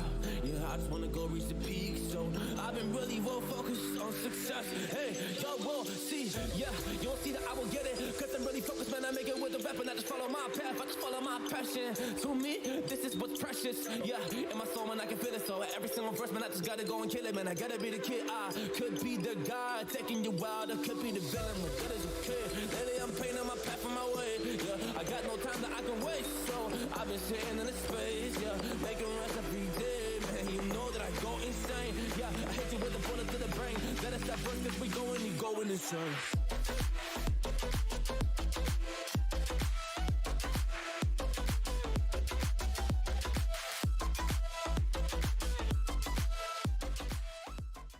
Ladies and gentlemen, we are back for the grand finals. It's finally time for the grandest of grand finals. My first ever grand final in Valorant. I'm super excited, but the man to my left probably has just about like 10 times more experience than I do in Valorant. It's Sloppy Derek. Are you ready to get into the grand finals here between both of these teams? Between I hate this name, Side Chicks and Tim and Friends. Are you ready? Did you ask if I'm ready? Ask if you're ready. Do you know Freddie? All right, man. Word for word, bar for bar. Just taking my joke. I'm better than that guy. I'm more ready than that guy. All right, Freddie ain't ready, but yeah, we're going in. It's Pit of Valor number 43. I'm Jasmine. This is Sloppy Derek to my left, and sorry, to my right, and I'm super excited to get into map number 1 of Ascent. Listen, I'm gonna give credit where credit is due. The Ready Freddy joke was my boy Jasmine's joke. He said it earlier, so I just, I want to give credit. I don't want to start off not in good graces with you. So listen, this is gonna be sick because we have Side Chicks and we have what a great name, first of all. What a great name. So we have Side Chicks and we have our friends Timothy and Friends. So what is your prediction here? Map 1 Ascent. It's a new map. I've never seen it before. Map 1 Ascent. Who's taking this map? I'm not a man for predictions. I allow the game to speak for itself. I'm gonna go. I'm gonna let it happen, man. Because first of all, I have no knowledge of this game. So like, if I were to predict something, I probably am just gonna be dead wrong, and I don't want to look bad. So I think I can predict that we're gonna have a good time, even though you've casted Ascent like probably a million times today. Let's see if we can make it a good time. Listen. Looking bad is my forte. I'm ready. I'm ready. You ready for this? All right. I think this is gonna be a really good match. I'm gonna say probably the group of Side Chicks are probably a group of girls that have played in semi-pro, if not professional Valorant. I feel like that. I feel that in my loins. I'm just gonna write this down. I'm ready. I'm ready to see what Side Chicks can do. And we do know how good Timothy and Friends are. We did just see them face adversity, right? And they did come back and they did win to push it to the grand finals. So 100 bones is on the line. Gotta love that. And you know what else we gotta love? When people sub to GLG, right? And show some love to us. So gotta love it. And big thanks to Bubs, obviously. Given the subs. I believe he gave some bits too. So yeah, big shout out to you. Thanks for supporting us at GLG. And if you like what you see here, hit us with a follow. And if you think you can beat some of these teams that you see, sign up for next week's Pit of Valor and put your money where your mouth is. Well, you don't really have to put up any money because it's free, but put your words where your mouth is. You know what? Just sign up. Just sign up. Big brain. So good brain analysis there. Right? Yeah, but no, I mean, no entry fee. It happens every week. Like, what are you doing? Why not? Why not? But if you want to lose, yeah, you do have nothing to lose. But if you want to chase the big bag, if you want to chase the premier of Great Lakes Gaming, !Radiant. Make sure to type that in chat to make sure that you can sign up for that tournament. We're going into map number 1 here. It's going to be Ascent between Side Chicks and Timothy and Friends. I'm so excited to We got get a into Yoru. this game. Come on. There's someone named Lazy Pickles 12. All right. Oh. Here we go. I like Lunar Jesus. I like that name. We're not gonna talk about the one above that. No, I'm we're- just gonna call you Mister. Sorry. Mr. Like it is. Mick I will. Fappington. I'm literally gonna get fired if I say that name. I just can't say did. that name. I just did. Well, you're experienced here. This is like my first time. Listen, we're just reading what's Okay. on the screen, sir. Yeah, you know what? You're right. That's too bad I can't read. Hooked on phonics. Let's get this going. You might be too young for that. Phonics? I know what phonics is. Hooked on phonics? Do you Hooked remember on that Phonics? program? Maybe. Yeah, there That was a must have been thing like. way back in the day called Hooked on Phonics, and it was to teach you how to like read and like learn how to pronounce and all that stuff. Hooked on Phonics. Get yours today. Placing alarm bot. Imagine. See, I could be such a good spokesman for it. There it is. Sloppy It's Derek. Spokesman for Slop- put it in the Twitter bio. Spokesman That's for it. Hooked on Phonics. Right there. Oh man. Listen, Placing map swarm one, match one, the grand finals, best of 3. Let's get this going. I'm excited. You excited? I'm excited. I'm more than Let- excited. Let's get into it. And Grand finals time. grand finals, Pit of Valor. And I'm positive I've casted Lunar Jesus before. So maybe production can do some work with me here and try to figure out if Blocking sight. any of the side chicks are on a different, or maybe we're on a pug earlier and played. And just as we are getting into this, B site was going to be the hit for Timothy and Friends, but they're going to have to retreat as, well, that was close. So now mid is where we're going to be battling it out, and Alvin is going to be able to take down one. Mr. Mick, Fappington, and Jesus just demolishing people as side chicks holding down the mid angle. And well, 1-0 now. Side chicks might work their way up into be the main chick. Really good attack there, or sorry, defense there from Side Chicks. They spammed all their utility on A as soon as they knew, or sorry, on A. No, it's B. On B. They spammed all their utility on B as soon as they knew that there was going to be a B push, and they pinched everybody out in through mid. So the main rotation point there from Timothy and Friends completely shut down on the opening seconds because there was a player there. Lunar Jesus is going to swing in off the bot here. He's going to swing find 2, looking to lock it out in the third, but Borderlander at least claims that frag, but was very low HP. Sky is still alive to heal him back up, but still, a lot of damage dealt here from Timothy and Friends. As much as you can recover your HP, when you don't have a Sage, you can't recover those lost teammates. It's going to be Timothy and Friends now switching over to this mid. No resistance this time around, but there is no need for it as Side Chicks are in the man advantage. Yeah, they have the man advantage here, 4v3. Spike's still up in the hands, though, of Timothy and Friends. And, I mean, like, Oof. what does he have? He has 4 HP. I didn't realize how low Borderlander was here. So this round, you got to think, is going to go towards Side Chicks, as they are going to be working their way over towards the B site here, as Lazy Pickle is going to be holding us down and just being able to take down Borderlander. Shock Dart coming out, and he's completely blind. That is Lazy Pickles. Never mind, doesn't matter. Tim falls. Lazy Pickles 12, bringing that to a 2-0 deficit now. Yeah, they're going to be able to buy up here, obviously, and Side Chicks will be able to work against just a few Vandals, and a few Spitfires and 1 Frenzy, 2 Frenzy. So, but the way that I look at a lot of eco rounds, even though you can see that the advantage is clearly in the hands of Timothy and Friends, Side Chicks, they have nothing to lose. They can go for those aggressive plays that catch you out without having to worry about losing anything but the round. So, aggression probably going to be ramped up here on this eco round. As you can see, utility coming on through. Nice shock dart there from Cam. Lazy Pickles almost catching out Tim there with the shock dart, but the ultimate is going to be collected. And, well, it does seem like it's going to be a rotate here from Timothy and Friends. They've definitely changed their approach to what they had going on Haven, where they just pushed the site, ran the utility. You can't really do that on Ascent whenever there's so many crossfires that can be held against you. They're taking this slow, they're taking this methodically, and they're just going to work with what they have.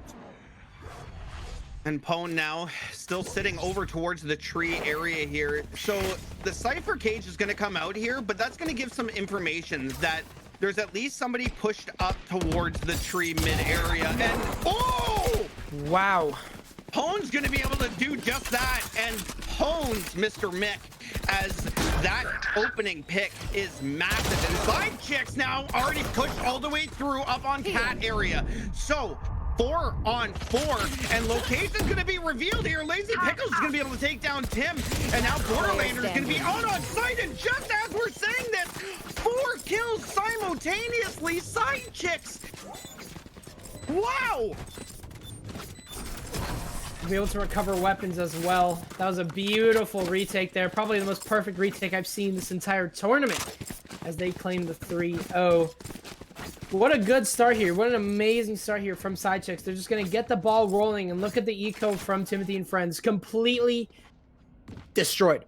They have no weaponry to work with. They have no bonus. Well, they have a bonus, but that's it. That's all they have to work with. I gotta ask you this, Jazz. Was that 4 kills from 4 different people? I think that was. I don't think there was no double kill there.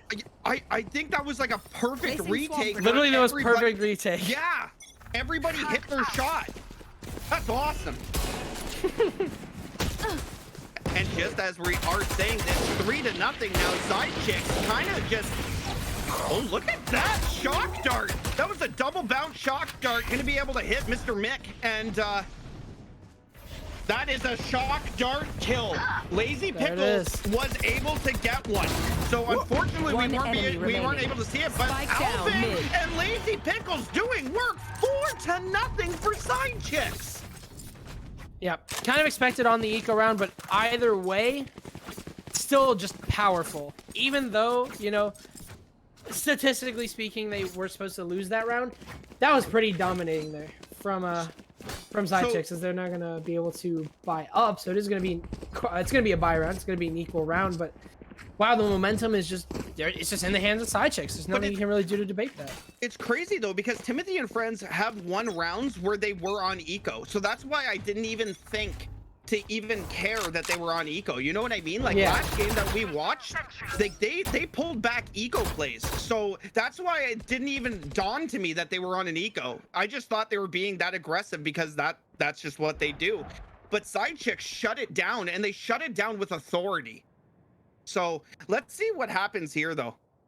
Cam, he's gonna miss one on the drone. He will turn him out, however, that is the mister himself, as Stoney takes him down. Lazy Pickles and Anteka each swing, claiming themselves a kill each. Good trades and huge crossfires, but all the meanwhile, Timothy and Friends have gotten themselves into sight, but at what cost? It's a 4 versus 2 as the plant goes down here. Hunter's Fury gonna spot out Borderlander, who has to leave, but he can't! As Lazy Pickles also tags the last guy, but Lunar Jesus finishes him off. It's 5-0 for Side Chicks. They look unstoppable right now. Jazz, let me ask you this. How fired up were you when you just saw that Hunter's Fury come out and demolish? Yeah. Right? Like, how do you not get fired up when you see any type of Sova play? The shock darts, the Hunter's Fury, like that Hunter's Fury, not only is it deadly, but he's so exposed. Anybody that's playing the Sova with that Hunter's Fury is so easily exposed. Well, and just as the confidence. As an unrated Sova main myself, he could have done better, but it's okay. I'm just kidding. I don't even play this game. Well, I do. I'm trying to play this game. I like Sova. He's very fun. As an unrated main, let me tell you. It could have been better. Wow! Pone just swings himself in, and Lazy Pickles takes down the 3-letter names. Tim, however, takes down Lazy Pickles as a revenge for his 3-letter team adversaries. 4 versus 3 ensues as Timothy and Friends don't seem like they want to stop here. Flashbang isn't going to really affect Mr. McFappington here as Alvin takes down Tim. Swing wide here for the Fappy. He's going to take it down by Borderlander.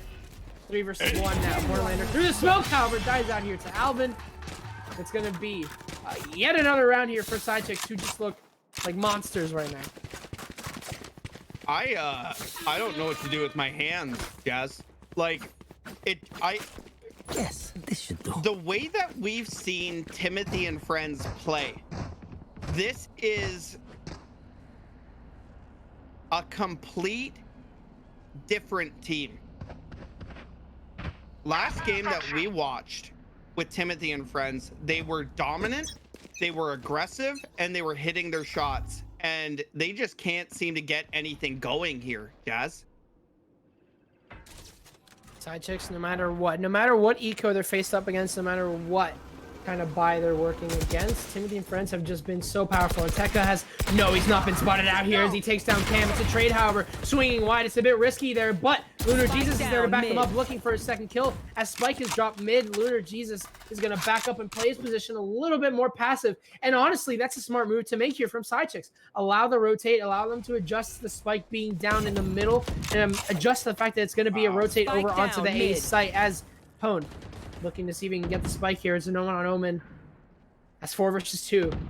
Timothy and friends, I mean, what is there to say? They don't look like they're in any position right now to win at all. Beautiful shots there from Tekka. Great micro adjustment from him.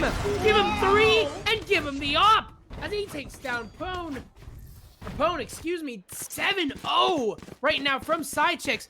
Currently, steamroll is not the word that I can use here because there needs to be a word better than that. So they are on defense. That's the only thing I can say. Is they're on defense. And if Timothy and friends play the way that they do on defense, this could be flipped right reverse. So this is only map 1 as well, Jazz. So let's. I don't want to give the benefit of the doubt. Maybe they're just having an off map. You know what I mean? Yeah. Oh! Alvin is gonna go Pone is gonna go face to face with death himself as it's a 4 versus 2. Yet again, Alvin claiming a second, and it's just a lineup from Lunar Jesus, even though he gets taken down by Cam Shock Dart's a second Shock Dart kill of this game. The scoreboard, well, the scoreboard says enough. It can't do any more justice than I can. Okay, so I'm just gonna replay this real quick in my head. So Alvin there just had his op. He missed the op shot, jets away, and one of his teammates dies. So he drops his op for a judge and then takes down 3 as they try to rush towards him. What? That's Valorant. That's the best thing you could have said. That's Valorant.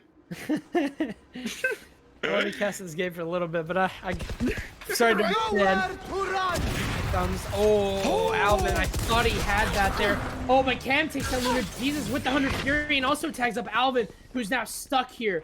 He's been Alvin hit the dog. Judge, and he also did he? Yeah, Alvin. Did the bullet get stopped? Yeah. Oh no, I didn't know that was possible. Cam gets the plant down as well. It's a 4 versus 5. Oh no! How are you getting these kills? What is happening? Alva just quick swaps to the op here as well. Won't get spotted, and he's in a really powerful position right now. Anyone who peeks looks like he's gonna get eviscerated as Pone looks like he's gonna be the first target. Run it back here for Tekka. However, he's gonna get spotted out. Alvin takes down Pone, brings out the knives, and takes his third, but Cam gets his third as well. A 4th here for Cam. He's stuck inside, however, and Tekka gets him in time. 4 kills here for Cam. But it simply wasn't enough. The defuse will happen, and side chicks are relentless right now. I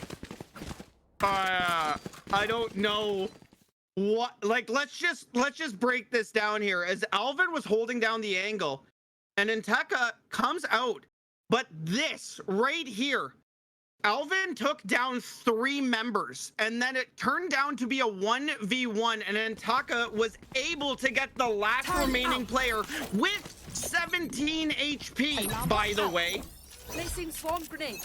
Okay, so you gotta be lucky to be good, and good to be lucky, and Alvin says, see you later, Tim. And look at this juggle. Is he juggling a judge? He sure is. Shut up, man. He's juggling a judge to go back onto back of A.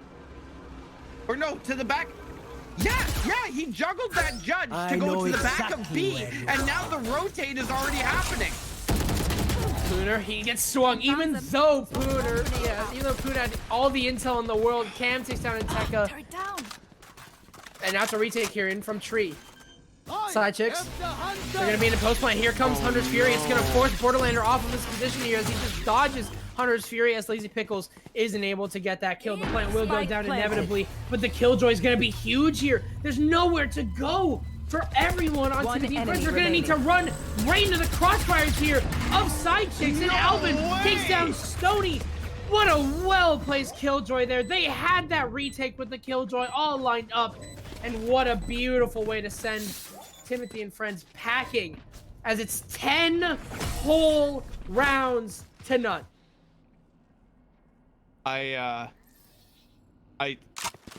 Listen, let's talk about the juggle, first of all.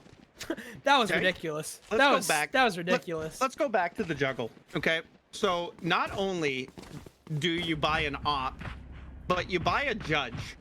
Not a vandal, by the way. You buy the judge. And then you take off somebody's head in middle and juggle all the way back to the back of B. I am quite literally in love with this guy. Yeah, Alvin, Get out of my way. he doesn't need the chipmunks. He's by himself. He is a solo player. Alvin, if you're listening to this, if you're listening to the VOD afterwards, you've stolen my heart. I'm 17 though, so don't get angsty. And look at this as Mr. McFappington looking for at least one member here. Going to be completely blind. And Talk is going to be trying to get one. And Tim's finally going to be able to take down one. Pone's going to be able to take down another. And now a 5-on-3 post plant is going to have to happen here because they have no more ult or utility to use. They have the ult on the Omen, but not really that great for a retake. As Mr. McFappington, 3 HP and a dream up and towards the heaven area as Lunar Jesus now going to be taken out, and it's going to be, oh boy, this could be bad as they are going to be coming out onto site. Tim will be able to get 2 and Cam will be able to get the last remaining member, and 10-1 now Timothy and Friends pulling themselves on to the board.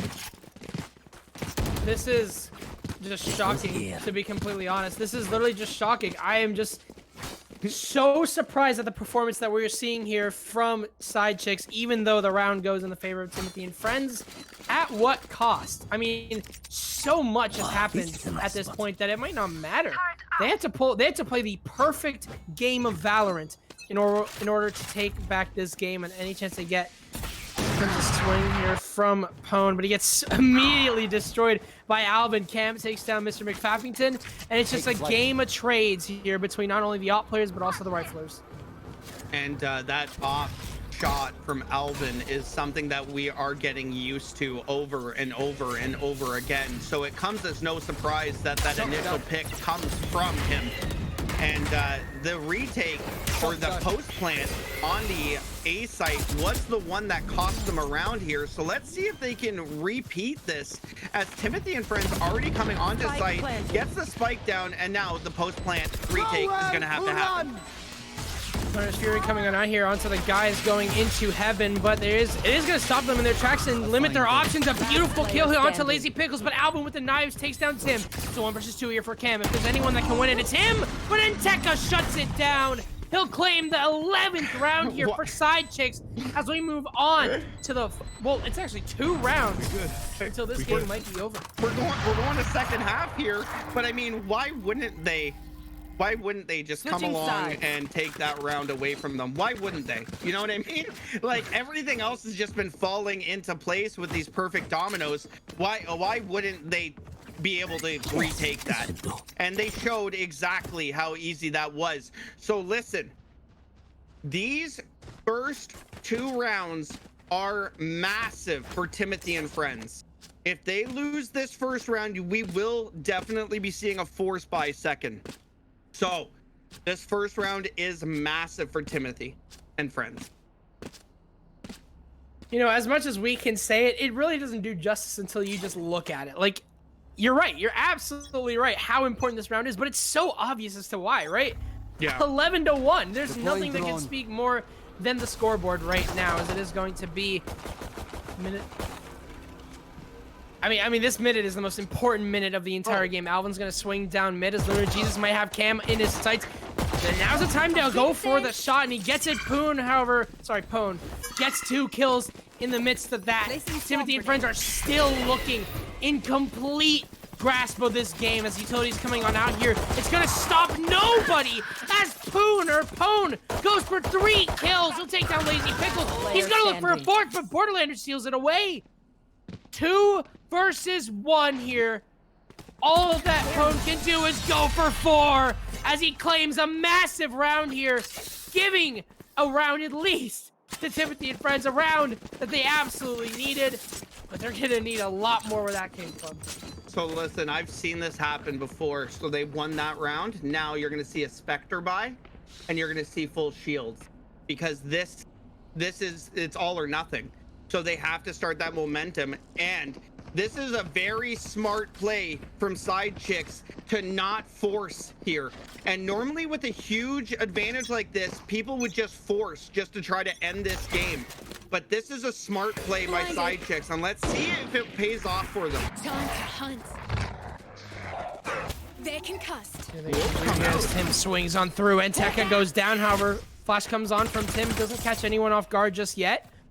Sony just waiting for Lazy Pickles here. Indicat, the swing is unsuccessful from him.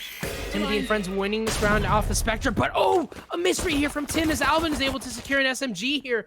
He might be able to get himself inside of the A site, but there is a scout working against him. Almost spotting him out. That was literally last second juke there. Oh man, oh man. And he like, that just shows you how it's just a game of seconds. It really is, because a second later, that was a free shot. Yeah. And you know what though? He didn't rotate off. One enemy remaining. Oh no! Pone dropping Alvin, and now Simon and Theodore are without a leader. And now Pone, yeah, he's just been dominant. 30 seconds left. And that could be what I was talking about, right? Sometimes just more of a defensive-minded team, or they like the way that they feel on defense rather than on the offense on this map. And that is a thing, Jasmine, or Jazzman, Jazz. Man, the reason why my name is Jasmine is because my last name is Jasmine, but everyone would say Jasmine instead of Jasmine. So well, there you go. I actually don't listen to jazz that much. You're like, I actually can't stand it. No, I like okay. I can stand it. I can stand it. It's good. I like jazz, but like not as much. All right, so look at Side Chicks here, full buy. And this is why you don't buy a second round after you lost first, because you could full buy second round. And the team that has purchased the second round can't full buy. So this is huge, and Side Chicks have the advantage in gunplay for sure. And you are going to be looking more of a B hit here, as Pone is still sitting with this Marshall. Going to miss that shot out, but the attacker Killjoy over towards the B site here is going to stop anybody from being on site. Flash is going to be sitting in hand here. Now the Hawk comes out, and it does match 2, and he does get 1, but the trades are there, and those are massive. So now 4-on-3 situation, Spike in the hands of Side Chicks, and it's now going to go down. Retake's going to have to happen for Timothy and friends here, and Cam is just spraying through, but that is going to give all the intel that they need to be able to spray right back. Sony's going to be able to try to take down 1, but Alvin is right there to drop him, and Inteka is able to do this, and now we are at match point for Side Chicks. Match point. You can hear the Mrs. Lady announcer saying it just as well as you did. Match point, this is it. It comes down to this, or we'll be just going on to map number 2 with an absolutely dominating start here from Side Chicks. The scoreboard is basically doing everything justice. Like, what an incredible performance that we have going on here from Side Chicks. Let's see if they can just lock this one out, because to be honest, I don't think this is what any of us expected in the grand final. No, absolutely not. And I'm not laughing at the score. I'm not laughing at anything. But when we were holding tab there just now, the name caught me off guard again. Mr. McFappington just caught me off guard. And it just, what can you do, right? Like, you just laugh, because it's a fantastic name. Oh my goodness. I just Right? Like you I don't can't know say what to do anything with about him. it. Like you can't. it's yeah. And as we are going to be talking about all of the fun names here, if you think you have a fun name and you think you can compete with these guys, sign up for next week's Pit of Valor. Good chill. Joke's over. You're Things are running back here. Pwn. Oh, just gonna spot it out immediately. Alvin swings in and he's tagged, however. He's just in dirty waters right now. There's nothing he can do in his position. Spotted out into the smoke, but it was all a distraction here. It was all a ploy push. And it's just gonna be the plant going down inside of B. What a shocking Spike turn of events planted. here. Timothy and friends are gonna have absolutely no clue right now that they have just been duped. It's gonna be a full rotate back here. They have man advantage, however, even though the dupe has happened. And guess who made that play? Mr. McFappington. Oh man, here comes the swing. Stoney takes down Lunar Jesus. However, it's the trigger discipline here from Lazy Pickles. He's offed immediately by Pwn. Mr. McFappington almost dodges the bullet, but Timothy and friends, a good retake from them. They'll have the perfect amount of time to make this work. Thanks. And it's going to be the round going to them. Not done with this game just yet. And that was it was a perfect retake. Obviously, I don't know if I like the way that they set up for the hold. Two of them were sitting pretty close towards the defender side spawn, and you know what I mean. Like if you're, I don't know. I think if you're trying to defend that, just kind of hold just cheeky angles rather than bunching up together. But I mean, you know what they say. I'm a silver player, and I have no idea what I'm talking about. So seemed to work out in Timothy and friends' favor here, and maybe that's the momentum that they need here. Get out of my way. It's going to be called here Blinded. as Ashman comes on through. Oh! Wow. Oh, jet knives. Oh, jet knives. Pwn's going to take down Lunar, however, for the refrag. It's going to be Hunter's Fury coming on through, but it won't spot anyone over on A. Pushes comes on through. Everyone's confused here. A lot of smokes coming on, and Stoney's just going to swing through a tree! Spike and down clean A. 2 frags. An unusual swing here from Stoney, who's just in the passive player. And then Tekka's going to catch Cam out, rotating with Player him. standing. And Tekka falls to Stoney for the 3rd kill. Stoney looking for his 4th, and he's going to get it. No! It's going to be Pwn instead to steal it away. But Timothy and friends, they're reading this eco here from Side Chicks very, very well. And now it's going to come to a buy round here. This could be it. But what a valiant effort here from Timothy and friends. Let's see if they can keep us going. I'm looking in chat, and I probably shouldn't, but a guy just busted out the FAP is too good. So just the name. This goes here. Mr. McFappington is fantastic. But I will tell you this, the buy comes out here for Side Chicks. And if you're Timothy and friends, be a little bit more cautious here because they can hit shots and they can change around very, very quickly. He hasn't missed his op shots. He has not missed his op shots here. He has not! And 2 kills are claimed here. Lazy Pickles goes down. A trade has fallen off of that, but it doesn't matter. As Timothy and friends now on the upper hand, thanks to the op play of Pwn, shutting down the buy round here from Side Chicks. Isn't Tekka trying to rotate away? Almost getting spotted out by Cam. They're going to spot out his heel. The shock dart coming on through will not kill him, but give it all to Pwn as he takes down Tekka. Lunar Jesus gets the refrag, however. 2 versus 3. Cam and Pwn. The 3-letter names. Last 2 remaining here to see if they can salvage this round. Or sorry, 3 versus 2. Last 2 on Side Chicks. Lunar Jesus and Alvin as they hold on the site. A post plant being dropped down now as they're going to have to retake this one. Bolt's going to spot them out as well, so their location's obviously well known. They know that there isn't any sort of bamboozling going on. Pwn looking through the shot through the wall. They can't claim it. Here it comes, a 4th kill here from Pwn looking to make his highlight play as there's only 1 more remaining. It's Lunar Jesus. Can he get all 5 as Lunar? He takes out 3! Give it to Pwn! Give it to him! Put the respect on this man's name! 3 letters isn't enough to describe his skill. But it might just be enough to describe how good he's doing this game. 12-6. They're climbing back from this.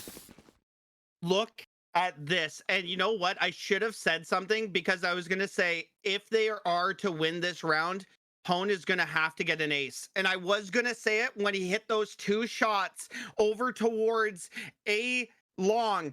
And boy, did Lunar Jesus. Oh, man, you want to talk about a clench moment. That was it, as Lunar Jesus was able to take down 3, but Pone, cool, calm, collective, able to take down all 5, and that is an ace to keep this map going. Pone is going to continue his momentum as he looks for the shot onto the Omen. Borderlander claims his kill. However, these two have been rocking it together recently, and they're able to get each other's kills or refrags, and there's a perfect example of that.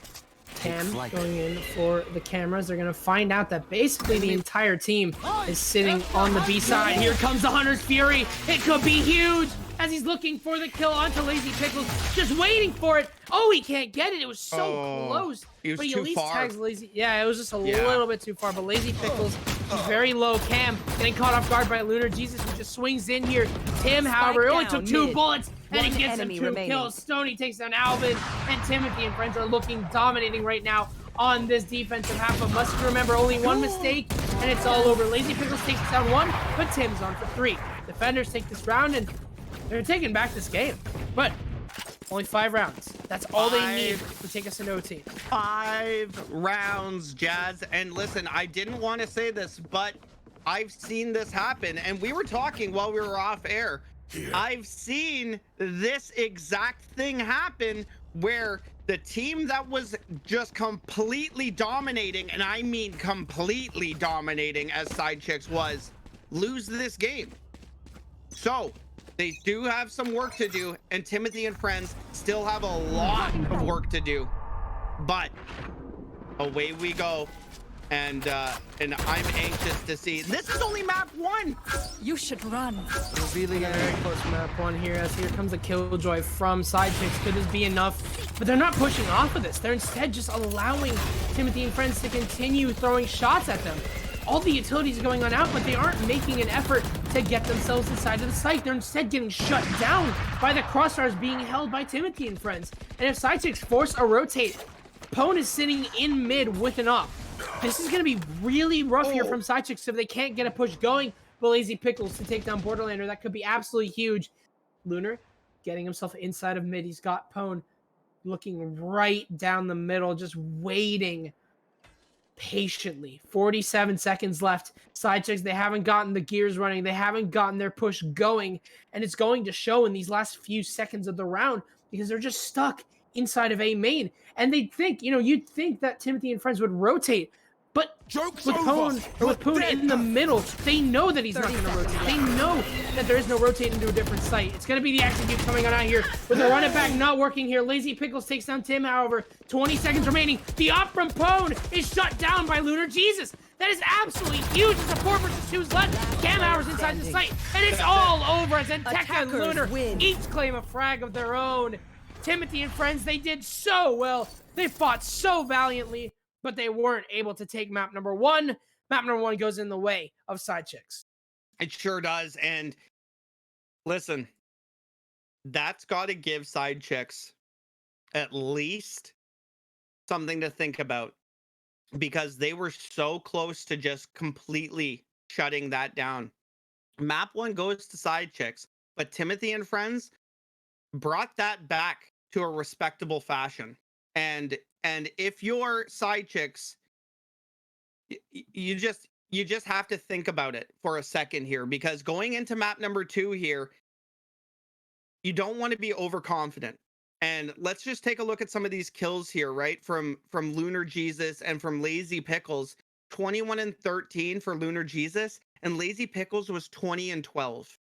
Alvin, 19 and 9. So very, very dominant on the top 3 players for hold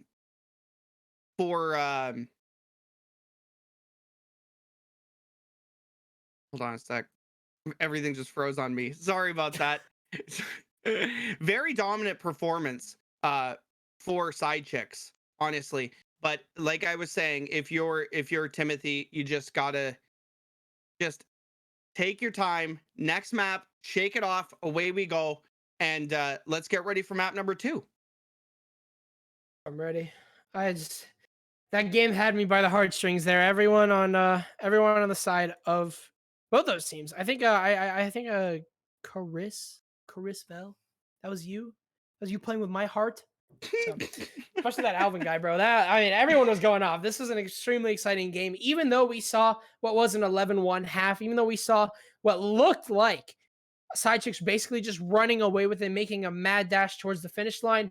To have that comeback there from TNF, from Timothy and friends, I mean, it gave life. It made it at least proved to me that while we go on to Haven, while we go on to map number 2, we can almost forget about the fact that it was an 11-1 half. We can forget about that fact because we know that there is some fight left here in TNF. Let's see if they can do it here on Haven. Maybe it just wasn't their map. We'll have to see as we go on to the 3 bomb slay map, a very special map here in Valorant as we move on to map number 2. And remember, this was Tim's map pick. So obviously Ascent was not their pick. So I'm expecting a completely different team here for Tim and friends. As we come into agent select, we are going to be taking a look and seeing if Alvin will be going with that Yoru, that over dominant Yoru. And I mean, if he just picks the Yoru, okay, he picked Jet. That's fine. That's fine. It's not like I wanted the Yoru anyway. That's fine. Mr. No Astra here from the attackers, though. That is one thing. Yeah. There is an Astra. Oh, look at this though, and a Sage for the defenders. Yeah, I think we're gonna be, even though like what we saw last time from Tim and friends was really aggressive. This lineup is telling me that there's gonna be something completely different. You have a Sage wall. You have Astra being Astra and doing Astra things. You have Sova. I mean, this shows that like they're going to be playing off of intel a lot. They're going to be playing off each other's refrags. I don't feel like they're going to be swinging everything like they were last time around, especially because they know now that they can be punished considering what happened last game. You know what's crazy though? So the Cypher here can hold down a site all by himself. And just the site control that they have here on defense with this Cypher, with the Astra, and like this is huge. Tim is playing Sage. And that Sage wall can completely stop any type of push. So I think you're going to see a way different outlook here for Timothy and friends. Pistol round, however, is not always a proving point of that. We're probably going to be seeing the most insane plays ever because it's a pistol round. Lazy Pickle's going to spot out Pwn on this aggressive play. And he's going to be able to rotate off due to the Astra smoke. As the B push currently, sorry, the C push currently shut down, and it's going to be a full rotate over onto A. However, there is a Cypher cam watching that. Lunar's going to get spotted out here very soon, and because of that, Stoney's going to be able to call the rotate here from Timothy and friends. He's going to be able to call out the fact that there's going to be a push going on here, and Tech is going to be the one to do just that. As slow pistol round here by standards. They move their way in, and Tekka playing inside a sewer, making his way in as well. The only person holding this off right now is Tim and Stoney. Tim going to take a little bit of HP here, but it's going to be Alvin and Tekka to claim a kill each. Refrag comes on out here as Alvin is able to get himself into hell and just lock down the site. Now Timothy and friends are going to be forced on quite the retake here. They have quite the going against them, but as I say that, Pwn and Cam each claim a kill, and Alvin's stuck right now. He doesn't have many options here. The shotgun kill from Cam and a 3K from Cam to secure that pistol round. Beautiful plays there from him. Round number 1 goes in the way. The pistol round goes in the way of Timothy and friends on what looks like a 4 versus 3, just complete advantage on the side of Sidechicks. What a way to start here. What a way to start for Timothy and friends. And this is kind of what I was expecting, just with the amount of, I guess the amount of agents they have that are able to hold a site with the retake ability of the, you know, the Astra can retake a site super easily. I don't like that bear. I don't think you like any bears. It was just hanging out in the window. What's it doing there? Get it out of there. Jesus. So Tim is going to be able to wall this off, and just like that, they can't come through garage. They're going to have to do a lot of damage to that wall, and that is all the intel that they need to know that there's at least 1 or 2 people sitting in the mid area. So this is what I was talking about earlier here, Jazz, was how quick intel they can get just by using their utility. Intel is a big factor on this map because you have 3 bomb sites to defend, so you have to make sure that your rotates are quick, and you have to make sure that they're accurate, because if you get that wrong, you leave a site completely open and you're forced into a retake. So you have to be very careful with how you handle your intel. It's a slow round here from side chicks, and Tekka gonna face check the smoke here. Borderlander's gonna get caught off guard, but he's able to claim the kill with a reactive crosshair. I hope that's not him. That is him. I hate you.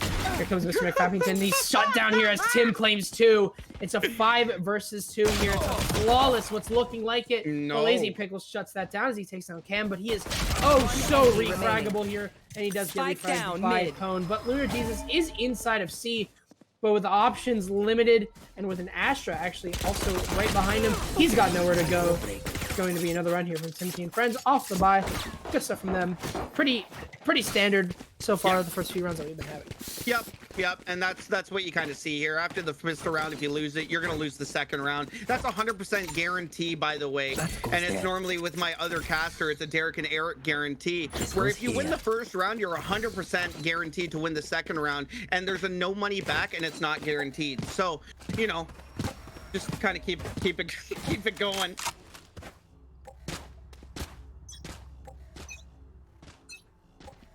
As we are going to get into round number 3 here, Lazy Pickles is going to be using the recon drone to see if he can pull at least 1 or if not 2 people to shoot at it to get some intel.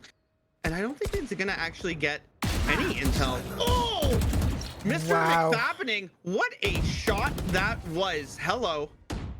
And now, that pick was massive. As Timothy and friends now down a man early in this round here. Spike's still not up though, so options are still wide open.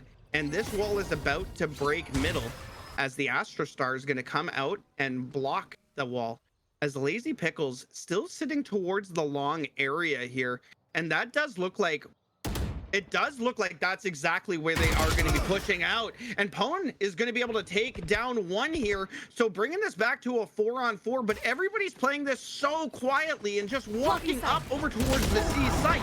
And oh my goodness, Alvin's going to be able to take down Pone here. And now all the 30 advantage seconds going left. over towards side chicks as the spike is about to go down here. And now a post plant's going to have to happen in a 4-on-3. No more Lunar soba. Jesus takes down Cam. However, it's a 4 versus 2 now as he just completely shuts down Timothy and friends. Basically, their entire plan is Sony, he's on the flank, but Lunar Jesus has an idea, or does he? He looks away at the wrong second, and that's absolutely huge. Sony's gonna be able to pick up a gun and assist Borderlander on the C garage push, but there is one also reflanking him. No, he's actually just backed off into C.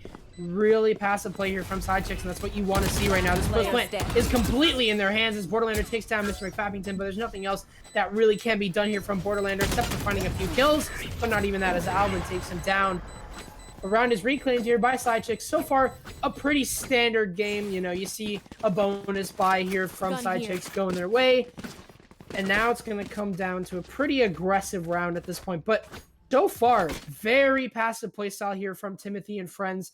As we kind of predicted with the utility that they're bringing with the Astro, with the Sage, and especially with the Sage as well. I mean, you can't forget about that wall. It's just so demanding to get through. It's so... There's so much you have to do, and it can almost completely stop your push if you're trying to go for it in a passive sort of play style. Yeah, that's exactly it. But now round 4 coming right at us here. Look at how aggressive Timothy and friends are being as they push all the way up middle. And that is going to be 2 sheriff kills. And this round should not be going the way it is as we are sitting, as it's a 3-on-2. Get out of my way. Guns out of the hands here as Alvin's going to have to bring out the knives to secure this round as the spike does go down here. And Lunar Jesus is going to be able to bring this down to a 3-on-1. Make that 3-on-none as Timothy and friends fall very, very quickly. And side chicks now tie this game all up at 2s.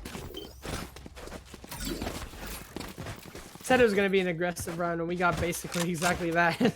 Yeah. 4 people walked down mid to challenge that window side.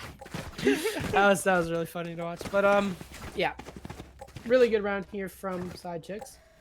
as they equal things out, and everyone's going to be buying here. So this is where things start to get a little bit more serious. This is where ecos start to become really important, and this is where aggression and playstyles start to completely change, and also ramp up a beautiful Sova lineup, even though it doesn't catch anyone.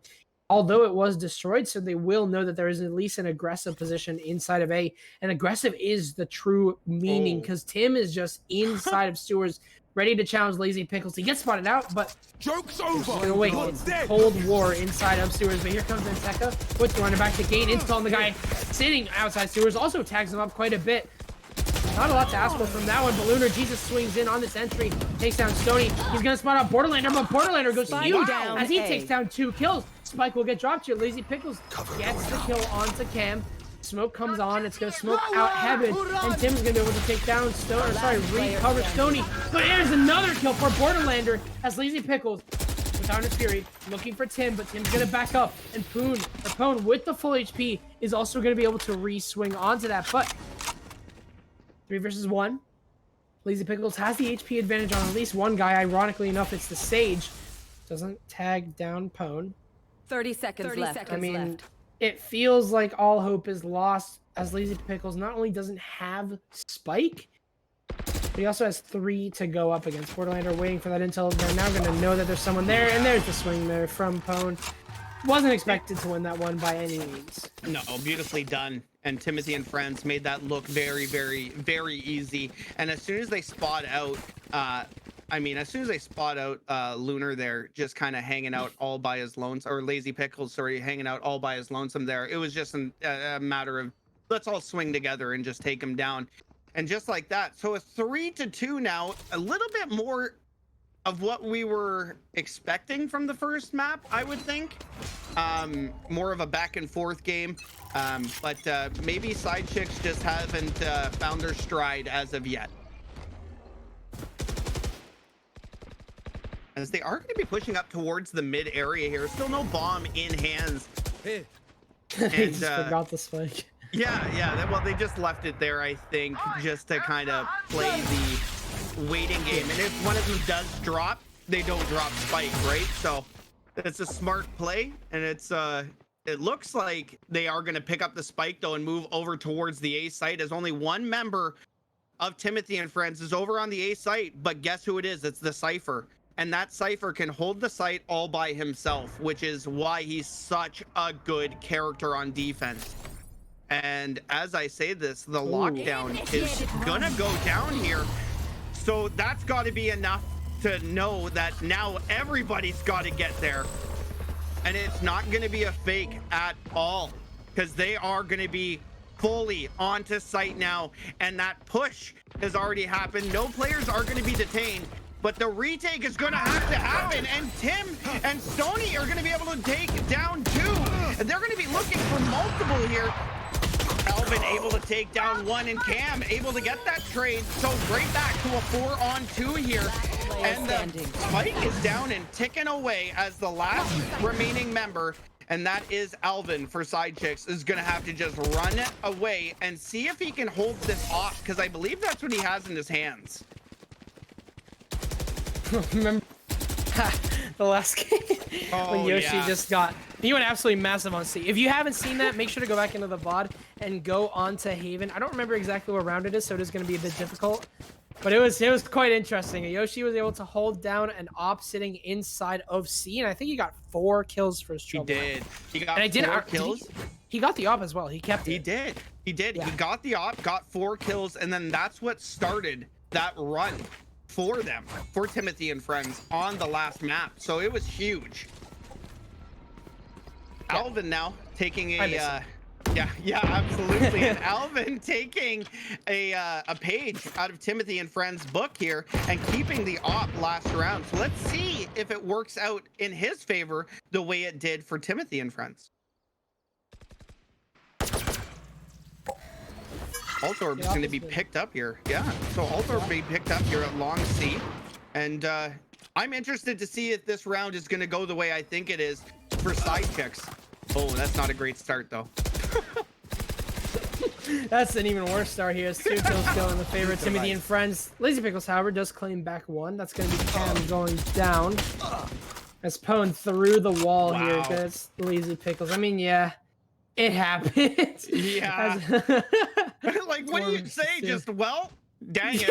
It's just the way it is. It's just the way the cookie crumbles. Swing here. And with Pwn on the disadvantage here with the HP, Lunar Jesus is able to claim that one.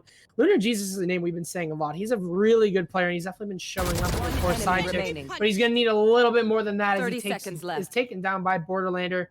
Spike in the hands of Omen, but isn't able to find the kill. Tim claims him instead, and it's going to be yet another round here from Timothy and friends. This is definitely their map pick. We're starting to see it a little bit more, but don't call it over just yet, as it is going to be an eco round. Yeah, a little bit more familiar is what it looks like. It looks like they just know the angles better. It looks like they know how to play this map, right? So it just seems like they have this map, and they're it almost looks like they're having fun playing this map. They're able to get those trades. They're able to stop any type of push that's happening. So they're playing the way that we've seen them play, and it's nice to see finally. I like the new skin set. That's the Oh, new I skin love set it. right there. It looks It- so cool. The knife is pretty neat. I like how it floats. For any, I forget who tweeted it, but someone said it was perfect for Sova mains to line up to find their There lineups. you go. But Cam and Alvin trading each other out here. Cam, he's on very low ammo. He's gonna need to reload there. But in the bigger picture, side chicks are gonna need to absolutely rotate here. They've been caught off guard here. The C push simply isn't gonna work. And with the low amount of map control that they have at this point, A seems like the only option. Stoney is gonna try and catch off Anteka sitting inside of sewer. And here, Recon Bolt isn't going to spot out Stoney. He's going to continue to play this aggressive position once that shock dart, once the dart is gone. There's going to be a trade here. And Tekka swings out through sewers, gets the smoke through Borderlander, and Tim now forced in a retake here. But Lazy Pickles is well aware of that. But there's another Sova sitting in that position. That's Cam. But he hasn't spotted out just yet. 3 versus 1. And with Cam on little to no HP right now, he's got to take 3 different gunfights. He does take down Lazy Pickles. A beautiful strafe there from him. But that lowers his HP even more. And the crossfire sitting inside of sewers is just so powerful. I don't see it happening. And Tekka takes him down. 3 kills for him. It's going to be 5-3 now. That's so cool. Look at it. That's the one thing about Valorant. Like in Siege, Yep. skins are kind of limited. Like they come like every so often, not all the time. Okay. But Valorant, they just pump out these extreme 3D holy crap skins, Yep. and we just get some random camo. It's weird. And I'm just like, shut up and take my money. I'm poor. Shut up and take everything that I've worked so hard to get. But I will tell you this, 5-3 now, and like I was saying, Jazz, this is exactly the matches that we were looking forward to, right? First map comes along and you're like, oh, okay, well, that was a stomp. And then all of a sudden, second map comes along and now it's 5-3 and it's trading rounds and everybody's able to get those picks and the trades and everything's happening. And yes, that's what we wanted. We don't want to stomp. We want to see good Valorant. And that's what we're seeing here for map number 2. Joke's over. You're Here comes Hunter Spray, and it really works out on C. It's just one long hallway. A beautiful flush there, but the team play is oh so strong. Run it back here from Entech. He's gonna spot out Borderlander. Nearly gets a kill. There's a lot to ask for that, but Cam and Tim each secure a kill of their own. 4 versus 2, and the run it back was not successful enough for getting themselves a kill. It could have been, but Entech has completely rotated off. He's got in his lines of sight the player that he shot down to very low HP on his ult, and Tekka's very well distracted, and there it is. The kill into Borderlander, looking for the second, but Stoney from range takes down Tekka. It's the Mister. I'll say the full name if he wins the round. I'll give him the respect he deserves, but right now, the name isn't happening. He's gonna plant. He's gonna actually fake the plant. So He's alert faking. everyone to his 30 location. seconds A left. beautiful play there from him. He'll take down Stoney. He's got to find 2 more. Here comes Cam. He's able to swing, but isn't able to get the kill. Cam on for 3. And Timothy and friends are starting to widen this margin here between them and side chicks. Yeah, and you gotta think, right? So can production help me out here? This was Timothy and Friends' pick, correct? And if it was their pick, they're starting on defense. So that means side chicks were so confident that they picked offense first. Which That was my might- thought because like might- they played this map last time and Yeah, so it might come back to Get out bite of my them way. by picking offense first and not getting those defensive rounds in the bank. You know what I mean? yeah. This map kind of feels like it's a little bit more side oriented than other maps, especially Yeah. because you have to defend 3 bomb sites here. Tim is hiding behind his ice wall here as he tries to look for a window of opportunity to rotate away. Is able to do just that, but Antec is making his way in through all the Cypher utility. Tim is completely blind, and that's one way to get inside the site. Alvin with the knives as well manages to dash his way into hell. It's a 4 versus 5 now, and the plant is going to come down. It's going to be a bloodbath Oh, here no. as Lazy Pickles, he has the flank here onto Cam. The alert is going to come through. Oh, but the swing isn't enough. It's Sova on Sova action on that flank, but 3 versus 2, and both players are stuck inside of hell. The drop coming in here from Stone, but the knives as well. It's a beautiful game of trades and a 1 versus 1. Alvin, he gets it. Beautiful shot there onto Cam. Amazing knives from him. That's Why gonna be not? a round secured. Why not? That was so sick. Alvin and Cam playing side by side. Or no, Alvin and who was it? Was it Pickles? It was. No, it was Mr. Alvin and Mr. And the trades happened perfectly. Cam was able to take down Mr., but that shot right there secured the round for Alvin and the side chicks. And what a round that was. Absolutely needed that round as well. Beautiful play from both those teams. And even though it was close and the eco is going to be a little bit wonky, that's still a round. Can't take away the importance of that. Here comes Tim. He's on an early flank, and that's so unexpected, especially with the killjoy coming through. But Lazy Pickles, he spots it out there, but the threat is still alive. The res might come on through here from Tim. Yeah, he's looking for his teammate. So it is going to become unpunished now as the killjoy comes on through. It's going to be practically, well, actually, I was going to say it's going to be useless because of all the pressure that's going on from behind, but it's enough to get the spike down. Cam is now forced on a retake by himself, and Timothy and friends are just completely off site. That was actually one of the best killjoys that could have probably happened this game. Just goes to show how unexpected this game can be. A drop here gets down with 3 kills! As Azteca takes down Pone in the meantime. I was so caught up on that flank and the killjoy. I mean, in the half. really, the killjoy. It should not have worked. I thought that the killjoy wasn't going to work because side chicks, they were going to be stuck. They were going to be between Cam, who's holding himself inside of heaven, and they were going to be between the 3 players flanking them from a side. But that's not true. That's not what happened at all. As a matter of fact, the pressure came from only one side because Cam was forced back. And what side chicks decided to do while they were getting flanked? Well, they decided to just run away from their problems. Instead of dealing with the flanking player, they just moved away from it and dealt with it later. And it worked out here. We're on the last round here of this split. It could be even or 7-5. Either way, it's close as all hell. It sure is, and now we're going to see more or less a C take here. Oh boy, Run It Back's going to be able to come out here. As Hunter's Fury's out as well. This could be massive. Run It Back's not going to be able to do anything, and Alvin down to 29 HP and 1 bullet, but Cam and Borderland. Oh my goodness. Able to bring this to a 4-on-3. Spike's still up in the hands here. And Alvin hits that!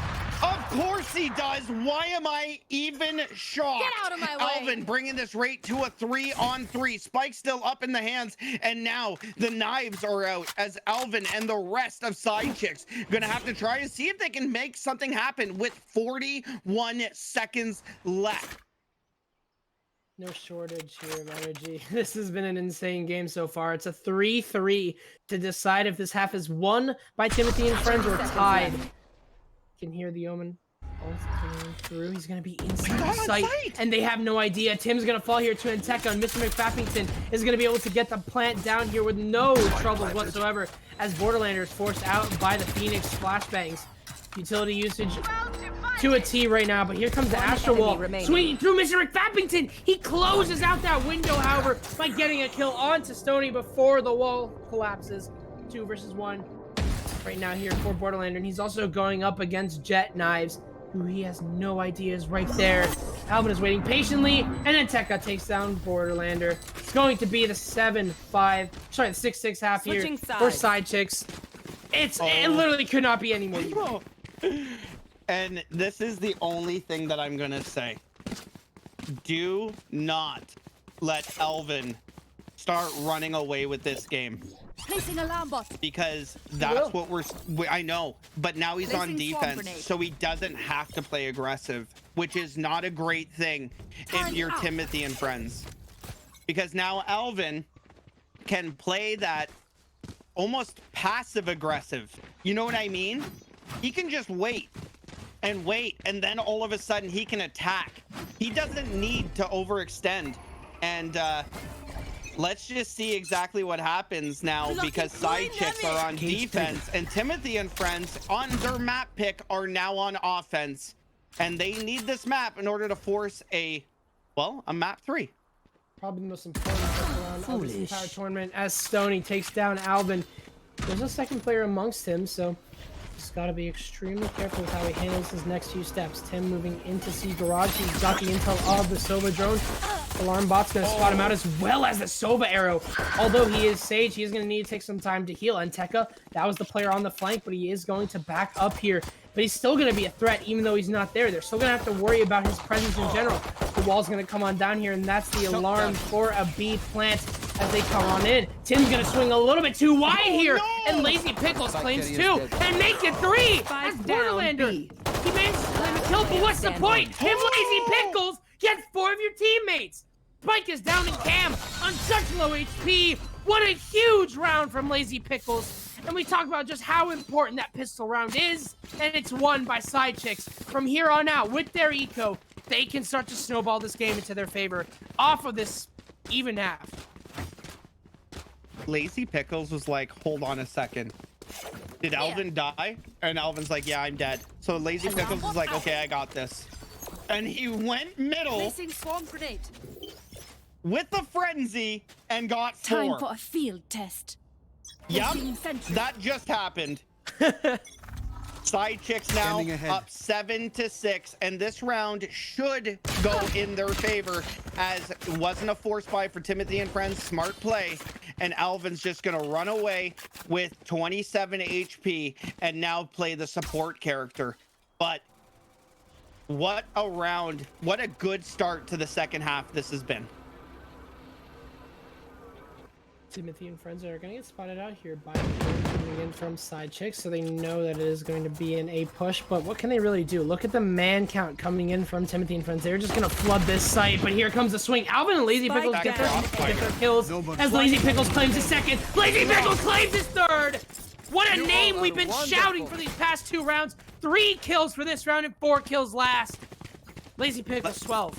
Remember that name. It is a terrifying name. Let's take a look at Lazy Pickles 3-piece here, because this was unbelievable, and this was the crossfire that worked so well as he comes around here, and Lazy Pickles able to take down 1. And I really don't think they realized that they died from behind.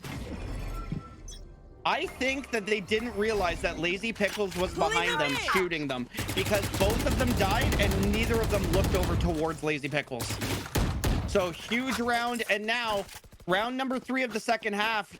Timothy and friends are gonna have guns, gonna have shields, and this round is massive. Jazz, massive. It's the buy round here for both these teams. It's so important. Cam revealing area. placing that recon bolt, but it gets spotted out. Pretty normal positions here for both these players. This Alvin, he's gonna get mollied in cone. He's gonna lose a lot of speed. Tim's gonna take down Mr. McFaffington, however. 4 versus 5. The execute's starting to come on through, and the rotate needs to happen from Side Chicks. It's now or never. But look at them. They're playing really slow off of this. A beautiful shot from Alvin, but Tim claims him. Tim claims 3. Side Chicks. They lost the site. Tim, however, he's going to be damaged here going for that plant. And he's going to be able to get it down now. Side Chicks, they've lost the round here unless Lazy Pickles can go huge. He's gone huge for these past 3 rounds. But what can he do? He's got 4 HP to work with. Coming on in, you can see the the specters in his hand. And what Timothy and friends have done is they're just backed up into extremely passive positions. A dink near onto Lazy Pickles, and that was the sound of a failed clutch. 7 and 8 now. Very important round, like you said, going in the way of Timothy and friends. Yeah, now the buy is going to come out, though, for Side Chicks, as they are going to be able to full buy here. And actually, Cam won't. So I wonder if he forced second or third round there. Yeah, because it looks like Cam will not be able to buy here. And he doesn't have his Hunter's Fury, so he can't even play post plant. So interesting. Okay, well, we'll see how it works out for them here. And let's see if Side Chicks can take a round here, as they are on defense here, so they don't really have to push as far in as they need. As Alvin now going to be up on this box, and unfortunately, everybody from Timothy and friends kind of got out of there just with their lives in their pocket, and they're like, we should not be here because that was an op. And just as we say all this, all 5 are now moving over towards A long. And this is going to be, well, it's either going to go really, really good for Side Chicks because they have the Sova sitting up in heaven, or really, really poor. And away we go. Run it back here from Pone, going to be looking for that intel, and that's all it really is. It's just intel, and they're going to be able to clear out all of A. Now looking to push it a little bit further, but it's going to run out, and as the plant goes down, Timothy and friends are just playing for the retake. He's going to be able to heal up the player that lost HP off of that plant.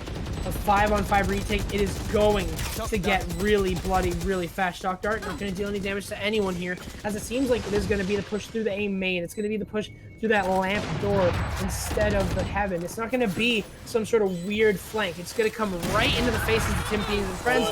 And what a way to start. Borderlander takes down 1. Lunar Jesus Tower on the refrag. And the players inside of Hell are now going to come into big effect here, as it's both Tim and Cam. And Tekka, it's a game of France here, as it's a game of trades as well. It's a 1-on-1, but do they have enough time? And Tekka's racing against the clock, and I think he's got it. It's going to be Side Chicks to take that round.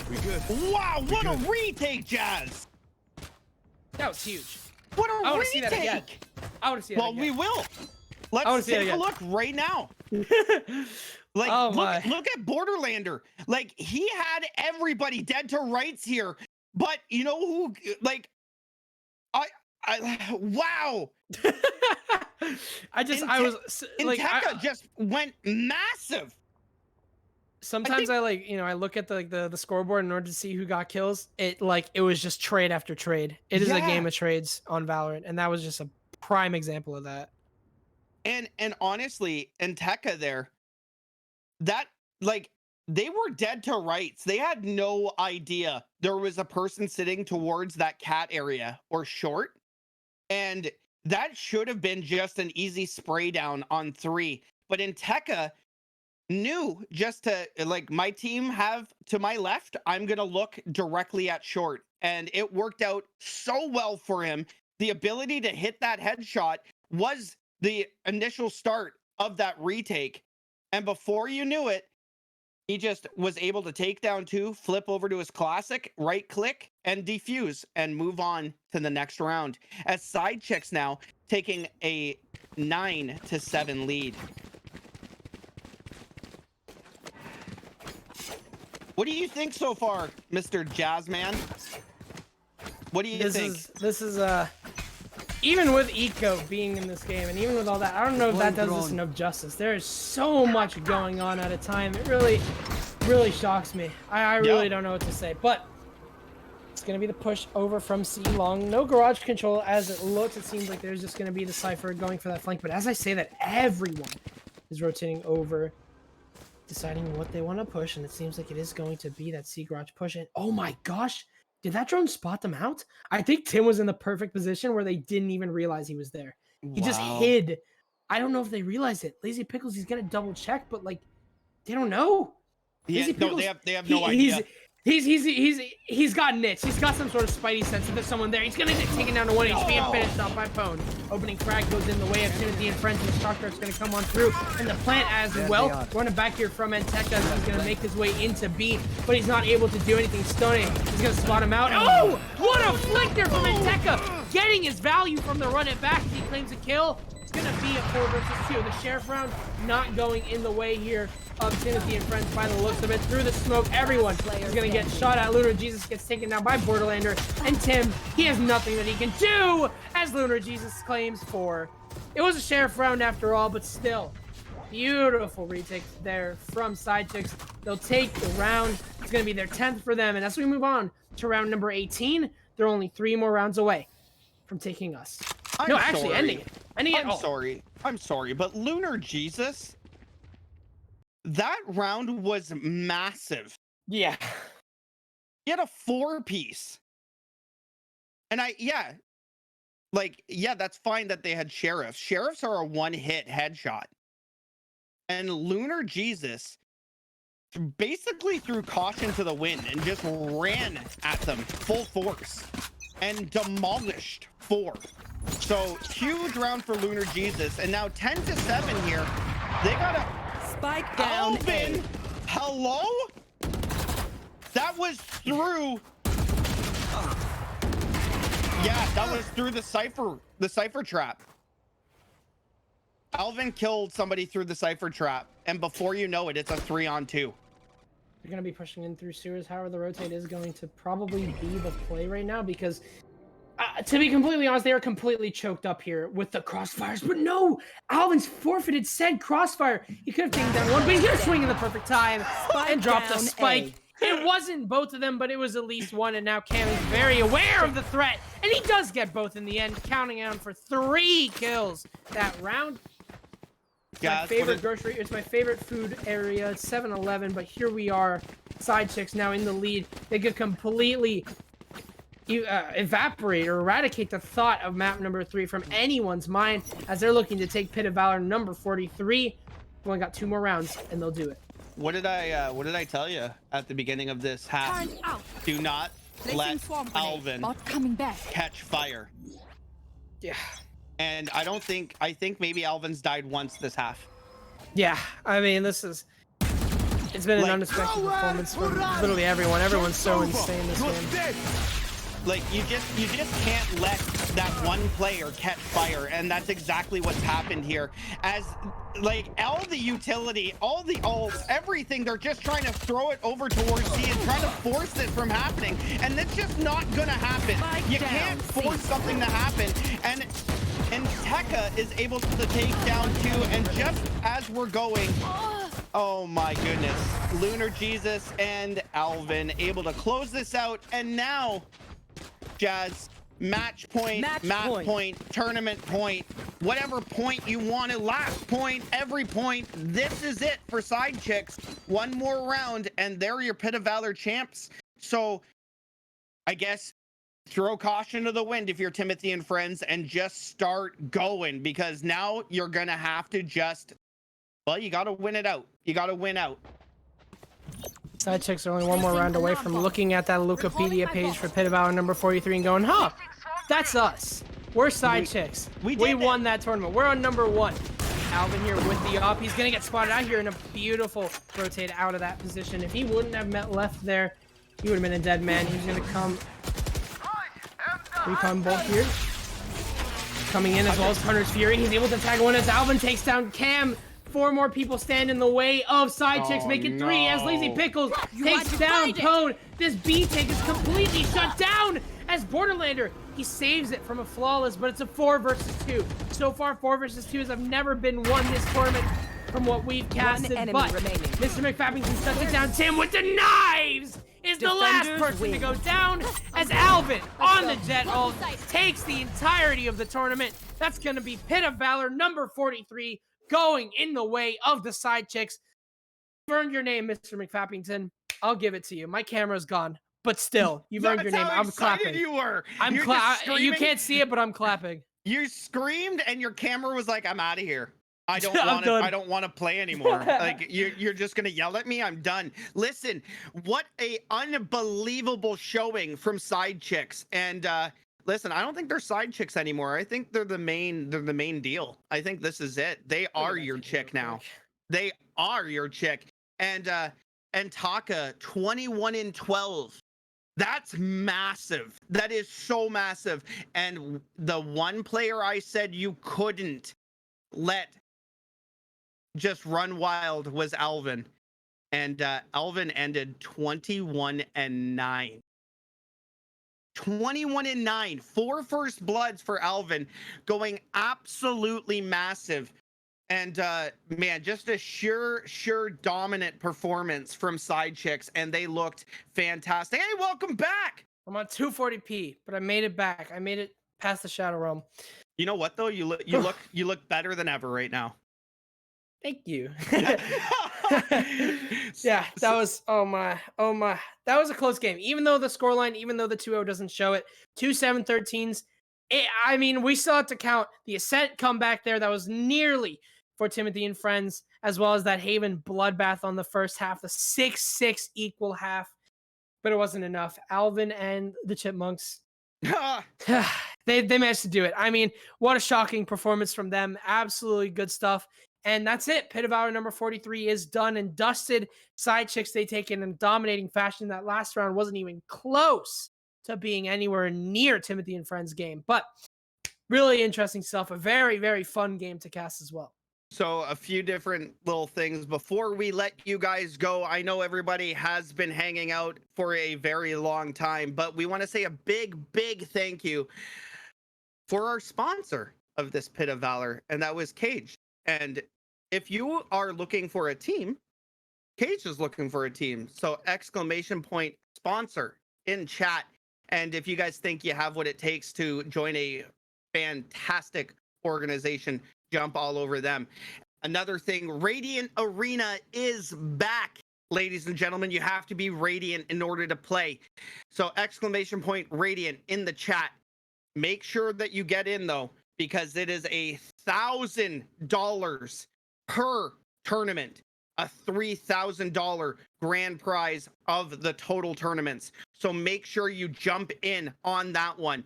Another big thank you to our sponsor, Drink Control. That is 10% off your order of Drink Control by using code GLG10. It is a meal replacement. It's way better than Uber Eats. It's cheaper and it's healthier. So make sure you hop over to Drink Control, use code GLG10, and that helps us out so much. And the last, but certainly not least, it's official, everybody. GLG has our first gaming facility. That's right. It will be in Rochester, New